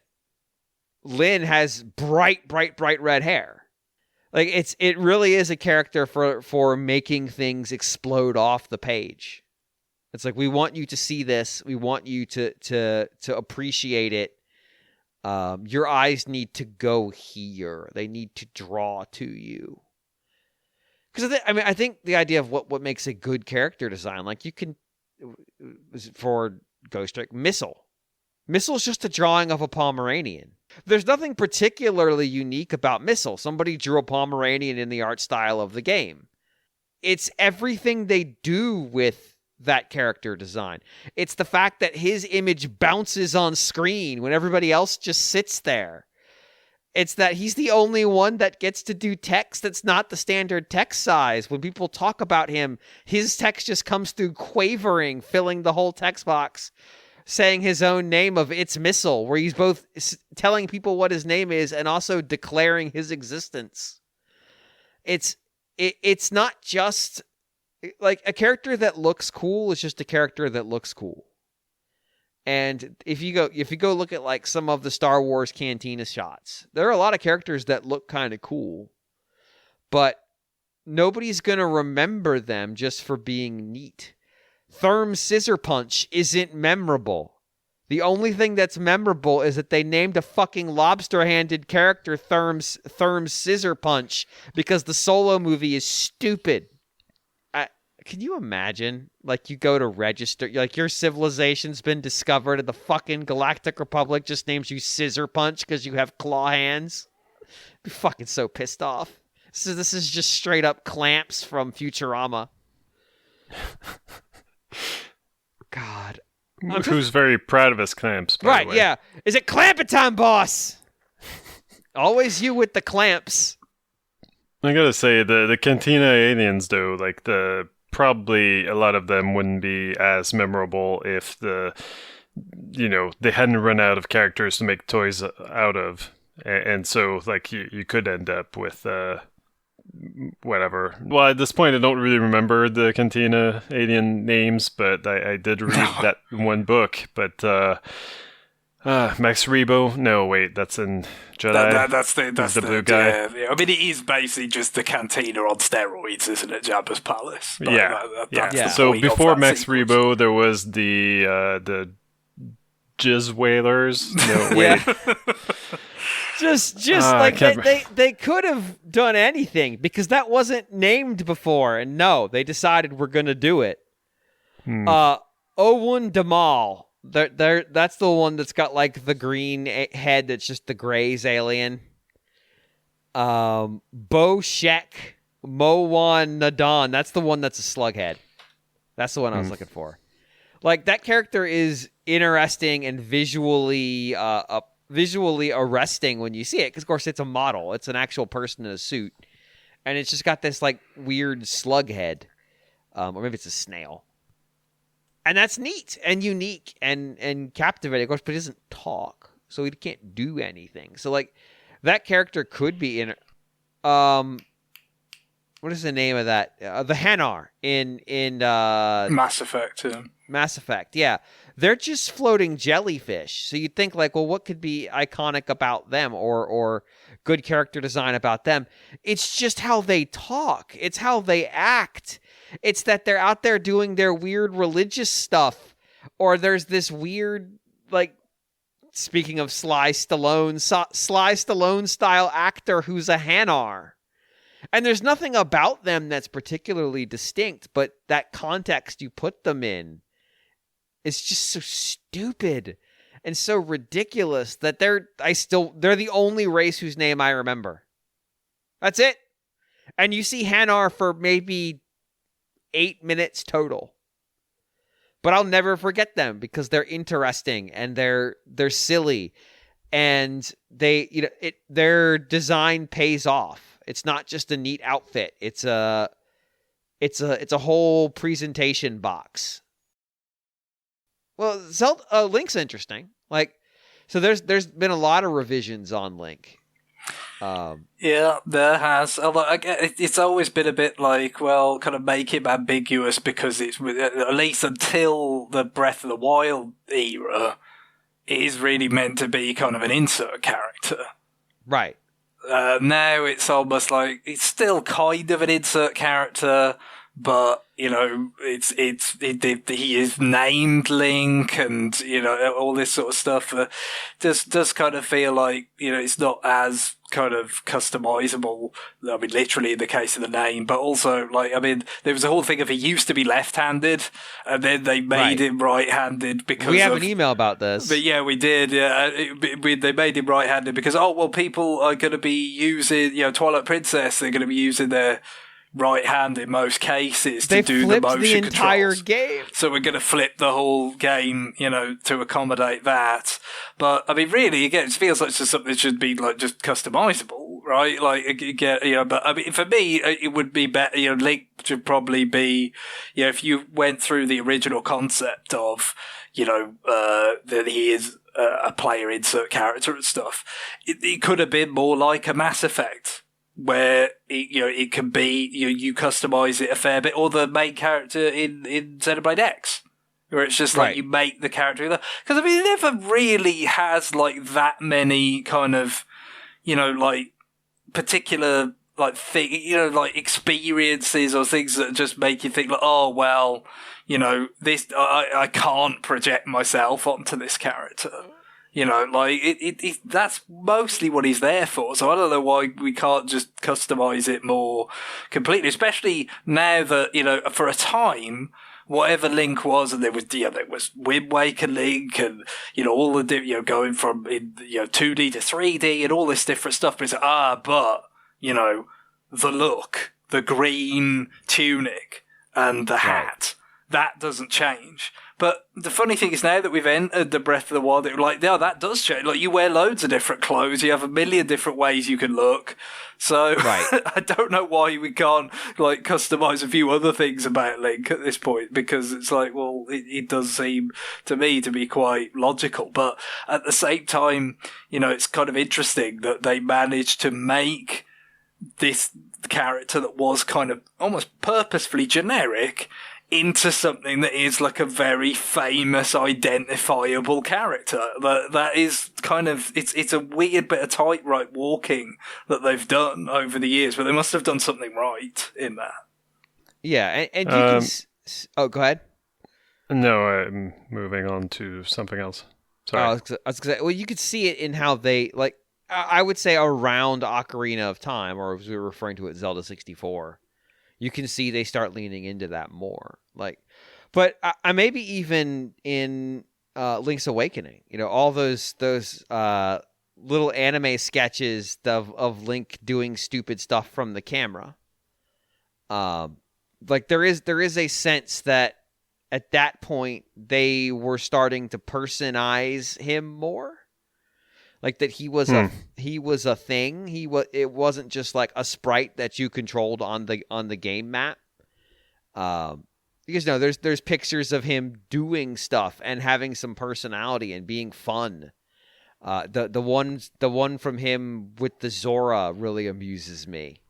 Or the one where he falls down the well if you've got Marin with him and he's basically been landed on, and you can see he's got some reaction. Like that they start there, and then by Ocarina of Time, because you're looking at him in much more directly than you would be in a top-down game, they started to to put more detail into his model. And then Wind Waker, I would argue, is excellent character design.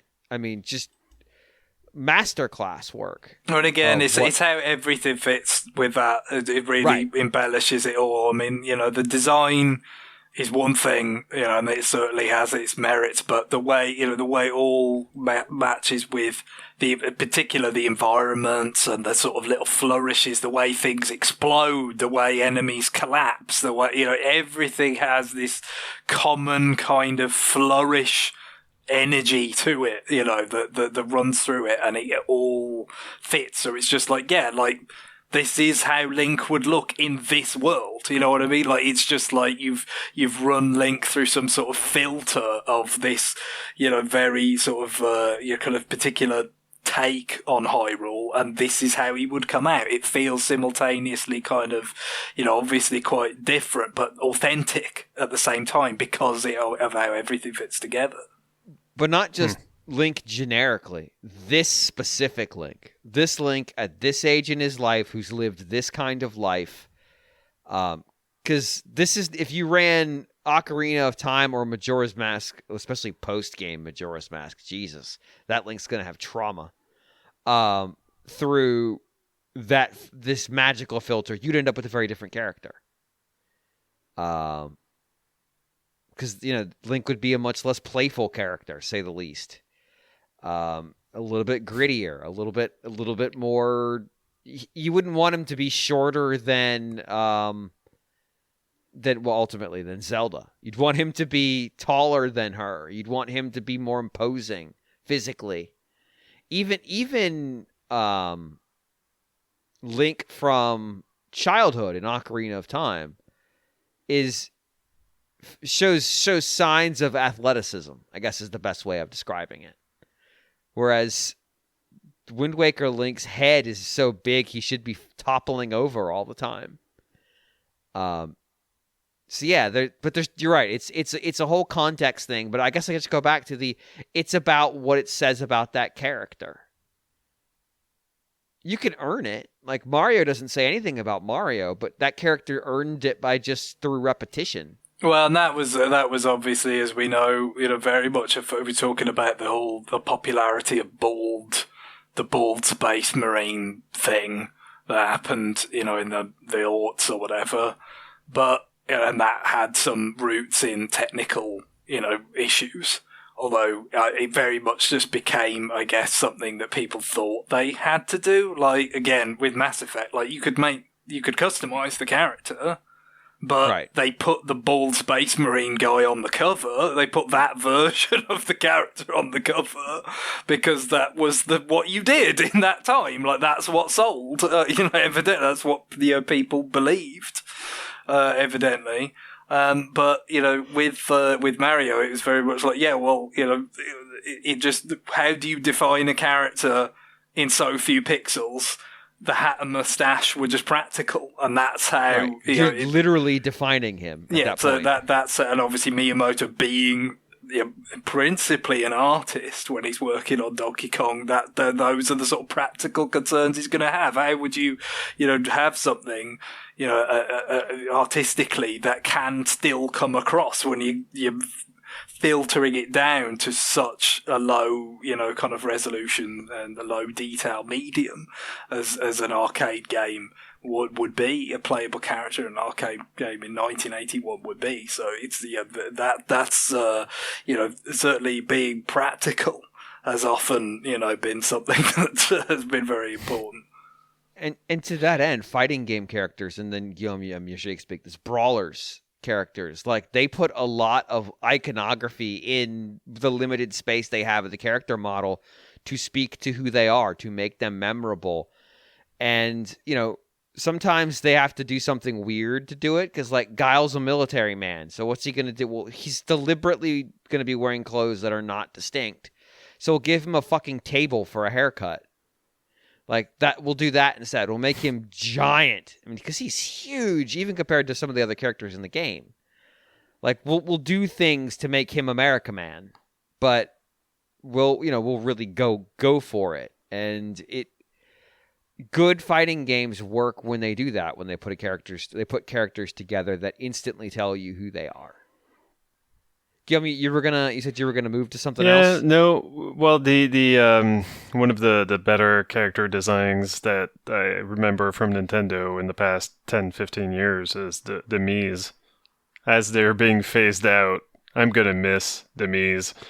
I don't know what it was specifically about them that makes them so much better than what we've seen in like Nintendo Switch Sports, but like I mentioned last episode, the like contemporaneous imitators were sort of similar, weren't they? You know, like what Microsoft came up with, or or the Carnival games, like the avatars that you can make for that. I feel like Nintendo. Some of it, I guess, is because Nintendo did kind of get there first, but I don't know. I don't think any of them quite nailed what they were going for the way that Nintendo did the first time.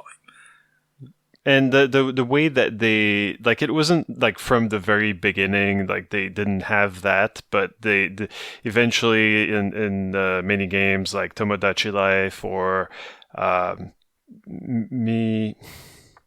what's the RPG one? Miitopia, yeah. Miitomo they just ended up. Yeah, right. Like they ended up like giving them like surprised expressions or like angry expressions, and it just worked. Like it kind of when I played Tomodachi Life, like my friends had this whole life going on that they didn't know they had, in my head, because their reactions to the stuff in that stupid game was so vivid that it might as well have happened in real life. I don't know. Like Karen and I laughed a lot playing Tomodachi Life, and but like I look at the Nintendo Switch Sports characters, and they look derivative. They look like Nintendo copied the people who copied them, and it's hard to even detect if there's like an expression other than like smugness or like a kind of cool teen kind of thing going on. Like they're always kind of like a cocky smile or something. I almost wondered if they were overly influenced by the success of Splatoon. Yeah, I was thinking the same thing, except that Splatoon, I would say, was effective because, again, like the whole game reinforced that style, right? Like when you listen to that music, you understand kind of more like like everything is so dynamic in that game. Like you kind of understand maybe better where those characters come from or what the world has an attitude. Point. Yeah, and so they fit that world really well, and also like the whole tentacles for hair thing. Like there's definitely something unique about them. Whereas the Nintendo Switch Sports characters, they all seem like teens, and when you try to make an older character, like they look like old teens. Like they don't look. It's not convincing at all, and the world doesn't match the energy that the character designs pretends that they have, like when you're playing the bowling game, like I don't remember the bowling music especially, but I bet it doesn't match this look that these characters have. Going back to the Miis, like eventually, like Nintendo let you dress them up. Like in Nintendo Land, like they were dressed as Pikmin, they were dressed as Olimar, they were dressed as Link, they were dressed as Mario, and I just wanted to circle back around to that. This idea that their costumes are kind of what are iconic. You could really make that argument with that game because like it's instantaneous. Like that your character is dressed as Luigi. It's obvious that's Luigi's costume, and I don't know where I'm going with that, but it's I actually. Oh, go ahead. Yeah, no, go ahead. I was gonna say I actually wanted to touch on one other thing about why the Me Too's, pun not intended, didn't work. It's that none of them understood the simplicity of the Miis, the visual simplicity. Like, go look at Microsoft's. So Sony didn't really go into. I mean, they made characters for Home, but Home was a fucking nightmare. Like, a Home was an abomination against God. It was the modern digital Sodom and Gomorrah. But like, Microsoft had theirs for Kinect Sports, and they wanted to put detail on them because they wanted to go look at the fashion they're wearing. Look how cool they are. Like, they've got neat sport. Like, Nintendo didn't even bother to put the characters in different outfits when they were bowling. Like, this is who they are. They're just a green shirt. What color shirt do you want? Green. What color pants do you want? Don't care. Unless you're an employee, then they're gold. And that was it. Like, there was so little to them that your brain filled in the gaps. And so it didn't need that much. And so you're able to go like, oh yeah, this looks fine. Whereas if there's more detail, there's more things that can break down or can disrupt the flow of the design or can distract. And in their case, they just felt overdone. Like they wasn't just like the characters are what they are. It was that they went and really just, you can have too many accessories. It's the TGI Fridays from Office Space or whatever they actually call it. I was going to say, yeah, the pieces of flair. Yeah, you can have too many pieces of flair. And that applies to outfits too. Like, it's you can go overboard, and those characters in that game did. And I would say the same thing is true for the Switch Sports ones. But I think the other thing, and you nailed it, is that the world of Switch Sports is incredibly sterile. Yeah. It's modern architecture, which is already incredibly sterile. And they didn't do anything fanciful with it. They just sort of like advanced it to space age stuff. Like, oh, look, it's got an indoor garden overlooking the bowling alley. Look how futuristic that is. Whereas they could be super fanciful. Like, I think one of the things about Woohoo Island isn't that it's particularly wild. It's just that it felt natural. It felt like a place you'd want to go. Whereas the world of Switch Sports just feels boring.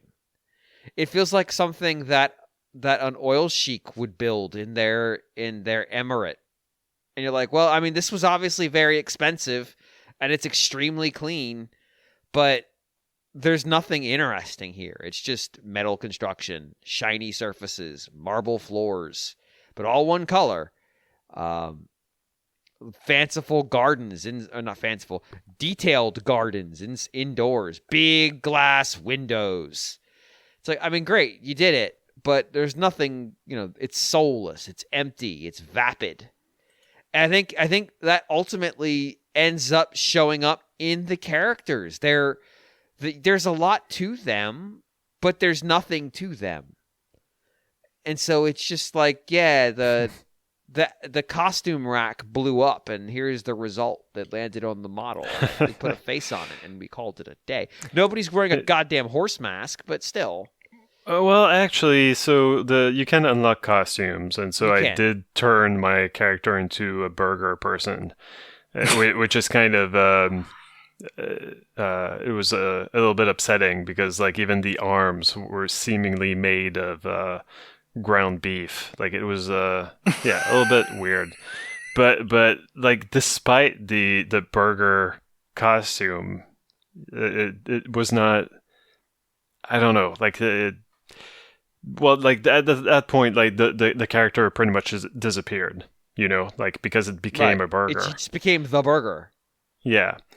But like the attitude or like the animations, like because when you've got your character selection, like they're always kind of like I don't know, like standing, like putting their weight on one back leg or something, like being cool and shit. And, and it doesn't work. Like it feels not forced, but maybe. Well, this is how I pose because this is how everybody I saw on TikTok posed. Right. Yeah. Maybe that's it. Maybe social media has been a brain poison for character designers. Like, this is how my favorite Instagram influencer poses. Right. I'm gonna say, like they're just like 2 seconds away from pulling like a duck face. Do people still do duck faces? Yeah, probably. Well, yeah. I'm gonna look through a peace sign I put over my eyes when I stand in front of the Arc de Triomphe and not realizing this is a memorial to the dead. It's there is like I distinctly remember seeing influencers get absolutely fucking run off at Arlington National Cemetery and like trying not to laugh because it's meant to be an incredibly somber place, but just thinking to myself, get their fucking ass, get them. But yeah, it feels like that. It feels like there's a video going around right now of some fucking Instagram influencer pretending to pick up trash on the beach to put it in a trash bag while a photographer follows her around taking pictures, of course. But really, she's picking up like sticks, shit that just washes up on the beach. It's not trash. It's like, well, you're not helping because that breaks down naturally. Pick up plastics, idiot. But then at the end of this whole thing of the photographer and her taking a bunch of pictures of her picking up trash, putting it in a trash bag, or picking up non-trash, she just walks off and leaves the trash bag on the beach. That was it. So, but it's like, are you fucking for real? You can't even be bothered. That's what these characters feel like. They feel inauthentic. They feel like they came in wearing a t-shirt and shorts, and some over enthusiastic fashion designers like, okay, put on this side pony wig. I want to see you in it. Here's your monocle. And it's just like, nobody's actually wearing this. It doesn't feel like this is something those characters would actually wear in the real world. Hamburger costume, yes, they would wear that. I wore that to the office today, and I got lots of compliments. But yeah, the faux hawk, nobody's wearing a faux hawk in 2023. Stop it. No, I haven't checked on the Nintendo Switch Sports in a while, but did I miss like maybe a horse head, a Horus mask as a reward? I feel like as the nexus through which all Horus information passes, we would have been made aware of it. Yeah. I will say, if you Google Horus Show Pony, at least as of last week, for a while, if you Googled Horus Show Pony, it was RFN specifically that came up as the first result. Nice. So NWR has its categorization that you can put on articles, and one of them is people. We don't tend to update the people one very much. I put Horus Show Pony as a person in there, which I know is a bold statement. That is now, or at least last I checked, was the '1 search result for Horus Show Pony. You gotta come up with a more elaborate bio, haven't we? Lord Horace of House Show Pony, first of his name. Wow, so you went through the trouble of tagging the Horace in every podcast that we talked about him. Oh yeah. Oh no, I went. So already Show Pony has 5 Radio Free Nintendo episodes about him. He's got 4 pictures. I made sure there's an image for him. He's got 5 RFN. I went and tagged the 1-2 Switch News that's germane to him. And of course he's got the feature I wrote. Look, Horus. If I'm gonna put him in there, I'm gonna lay the tags in. Sure. So yeah, this is it. That's why he's the Nintendo World Report #1 SEO result for Horus Show Pony. You're welcome, Neil Ronahan. You're welcome. It's what I do. I can confirm that on Bing as well. We're the first. Hell yes, and you made money searching for it. I appreciate your business acumen. All right, on that, Horus Show Pony is my epitome of great character design. I think that's going to do it for the show this week. You can send your emails to rfn@nintendoworldreport.com. That's rfn@nintendoworldreport.com. If you thought we'd get through an episode without having to tag Horus Show Pony, I regret to inform you. We have failed again. I like the idea that it'll be tagged often enough that one day, millennia from now, when the robots from the end of AI are picking through the frozen ruins of civilization and trying to sort of reconstruct things to understand who these people were, that they will, the fragments that they'll have at their disposal will mean that they'll mistake one of us for Horus Show Pony. They'll think he was an actual participant in the show. I might see if I can get Horus Show Pony added. I think, considering John says the least, on the show, it's probably going to be John that they think it's Horus. There was a period where somebody else's photo was tied to the show because some algorithm decided that this person was one of us. It was just wrong. This is what I'm talking about. This sort of thing. Like when you think, especially when it could be after some cataclysm or other, like that's what's going to happen. That's what's going to be remembered. I often think about when they were first like decoding like ancient languages that were lost, like Linear B, Mycenaean Greek. And you think you finally made it, and the first thing you translate is you realize it's a shipping manifest for salt. Like, how does that make you feel about what was up to then your life's work? Are you excited you've cracked this ancient code? Or are you like, did I spend all this time to translate a shipping manifest for salt? Jesus Christ. What if the robots reverse engineer English and then realize they were talking about a person in a horse mask wearing a tuxedo? And that's the first break in the ice they get for the English language is Horace Showpony. We're making that possibility happen. So I guess probably just one's gonna turn to the other and say, "God, if they hadn't already destroyed themselves, I'd destroy them all over again."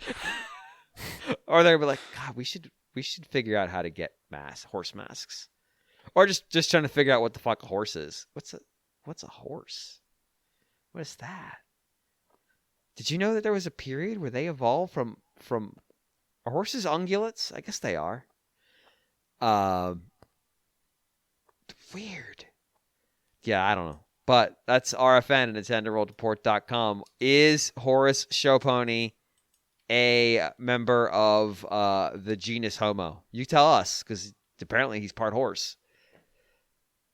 Or you can send us a regular question like a boring person. I don't know. I mean, I guess you could do that too. I'd rather hear you talk about that. But whatever. It's not my call. It's your email. Whatever. I mean, I'll just take what you give us.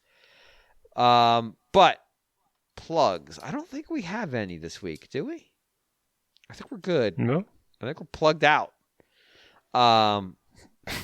Cool. So I guess that just leads us to music. So Greg, what is our end music in this very Pikmin-y week? Sure, yeah. Well, yeah, Pikmin's the big release of the week, notwithstanding, all the wonderful things that you mentioned earlier on that come out every week on the eShop. But trying to come up with something Pikmin-wise that was appropriate. It's not the easiest thing in the world because, of course, Pikmin music is very sort of ambient. And often has dynamic elements that kind of come out depending on, what's happening around you and all that kind of thing. So, and a lot of it is actively grading. Like I was listening, I was trying to find a good tune for and then the show track, and I was like, no, wait, this drives me crazy when I'm playing through this level. So I didn't want to inflict anything like that on our listeners, and especially not really meant to be listened in isolation, even more so than your typical kind of video game music, because of, again, the nature of it. It's kind of blend in with the soundscape of with the sound effects and everything. That's a lot of it. And it's so, kind of, in the past we've used a few things. There was one of the last boss themes from Pikmin 3 that's kind of a bit more energetic. There was the famous commercial song. It's probably the most high profile sort of music associated with Pikmin, but it's never actually been in a Pikmin game. This song that they used in Japan on the commercial that sort of got popular on it sort of as, independently almost of Pikmin, I believe. That it's really weird because on a Canadian retailer's website, there was kind of a disclaimer that song was not in Pikmin 1+2 HD. Yeah. It's just in their description. They felt this title here, it's not actually part of the game. Thank you. I guess it's it's associated with in particular the first game, I think, but the content that's in that package, but it's not. It was never actually in it, and it's not in this. But it did make it into the sort of selection of music that Pikmin has in Smash Brothers, and that's so. I thought, well, Smash Brothers is a good place to go, because I don't think we'd actually used one of the kind of remixes in Smash Bros. We'd used that commercial song that was, kind of represented in Smash Brothers, but we hadn't used one of the remixes. And it is kind of notable, actually, when you look at the various remixes of Pikmin music, because Olimar came in Brawl, so you've had Brawl, the full Wii U 3DS games, and then Ultimate, with a few waves of remixes now with Pikmin being represented in Smash. A lot of them use the same general approach, which is just some sort of riff on the main theme, that was on the sort of, the title screen of the first game. They don't, I guess, again, because of the nature of it, they don't necessarily have that many kind of distinct motifs to work with. So, some quite illustrious composers have kind of like come over the years and just like, okay, we're going to do something. Pikmin, what's it going to be? Well, it's going to be some version of the main theme. So, the one that I've gone with is as such, it's certainly, it's identified as being a remix specifically of the stage select theme from Pikmin 2. But again, it is just, that was in itself just a version of that, main Pikmin theme. But the big thing that Smash does to, a lot of the songs that it's working with, and Sakurai did a video on this recently, was kind of like talking about music in general in games, and then, touching on his process for kind of adapting songs in Smash. A lot of it is going to be kind of taking something and making it more up-tempo because it's a fighting game. And, a lot of there are exceptions we've talked about in the past, like the Midna's About to Die song from Twilight Princess, but which is just put in one of, I think, Brawl, maybe, as is. It wasn't arranged or anything. But, in this case, we've got a very kind of, much more kind of up-tempo, punchy take on that classic Pikmin theme. And like I said, there's quite a few of those that are built up over Smash history, but I'd say this one I think is the most effective. Cool. All right. Well, on that, it is time for us to go. Enjoy Pikmin, everybody. Bye. Bye. Bye-bye.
Yeah, but if Rocky ended with just him getting annihilated, we would have never gotten to the scene where Paulie has sex with the robot. So I feel like the series... if you've seen the new cut of Rocky IV, Robot's gone. Robot's gone. Oh yeah, no, it's I believe it or not.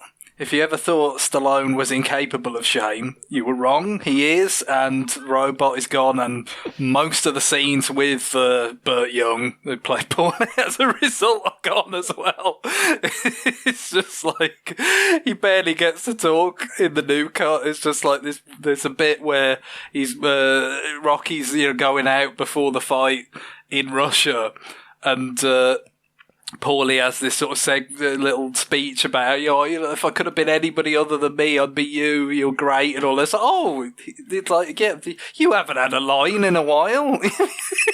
You're here. Yeah, well, I guess. Although, to be fair, not that many people get lines in that movie at all, because it's mostly montage and music video, essentially. And reused footage, please. Yes, reused footage also. Don't forget the ruthless economics of that movie. It worked. It was, I think, the top 3 in the box office in '85 was Back to the Future, but then after that it was like Rambo 2 and Rocky 4 in some order. So. God help us. To give the people what they wanted.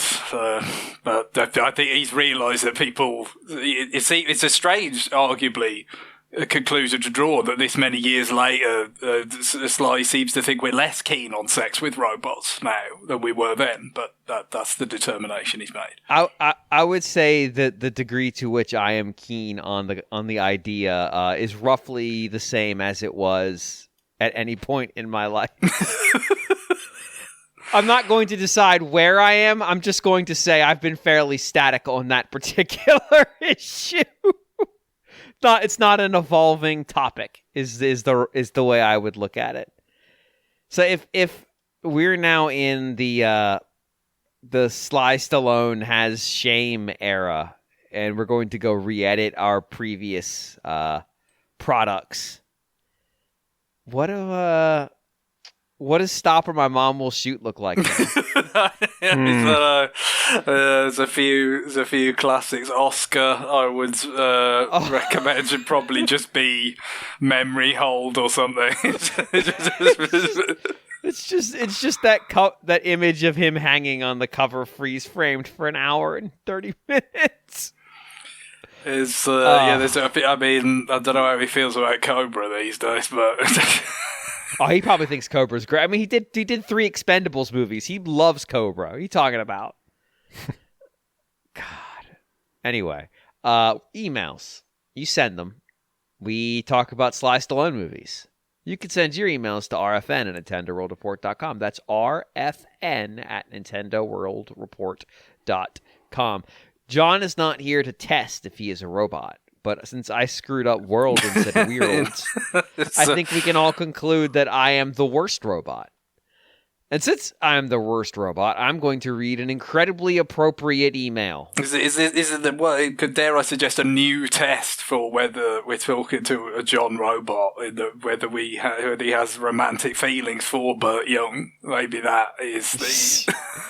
We'll just put a picture of him in the chat and go, John, how you feeling? Maybe we can get like a heart rate monitor and see if it... I mean, we don't know that the robot had romantic feelings, though. Yeah, it's true. Well, because he changed its voice. Like, it starts with a regular, stereotypical robot voice from the 80s and then gives it, like, a feminine one later on and all this. So there's serious questions that have to be asked about how, two-way this relationship was. So you guys... Okay. I think it's been longer than I thought since I saw Rocky 4, but so this is a thing that's in the movie? Yes. Oh, yeah. It was in the original version. Like, it's been excised now, but in the original version it was... I feel like it's been excised from every version I've seen on TV. This was a new version that Sly made during the pandemic. This was how he spent his time. Right.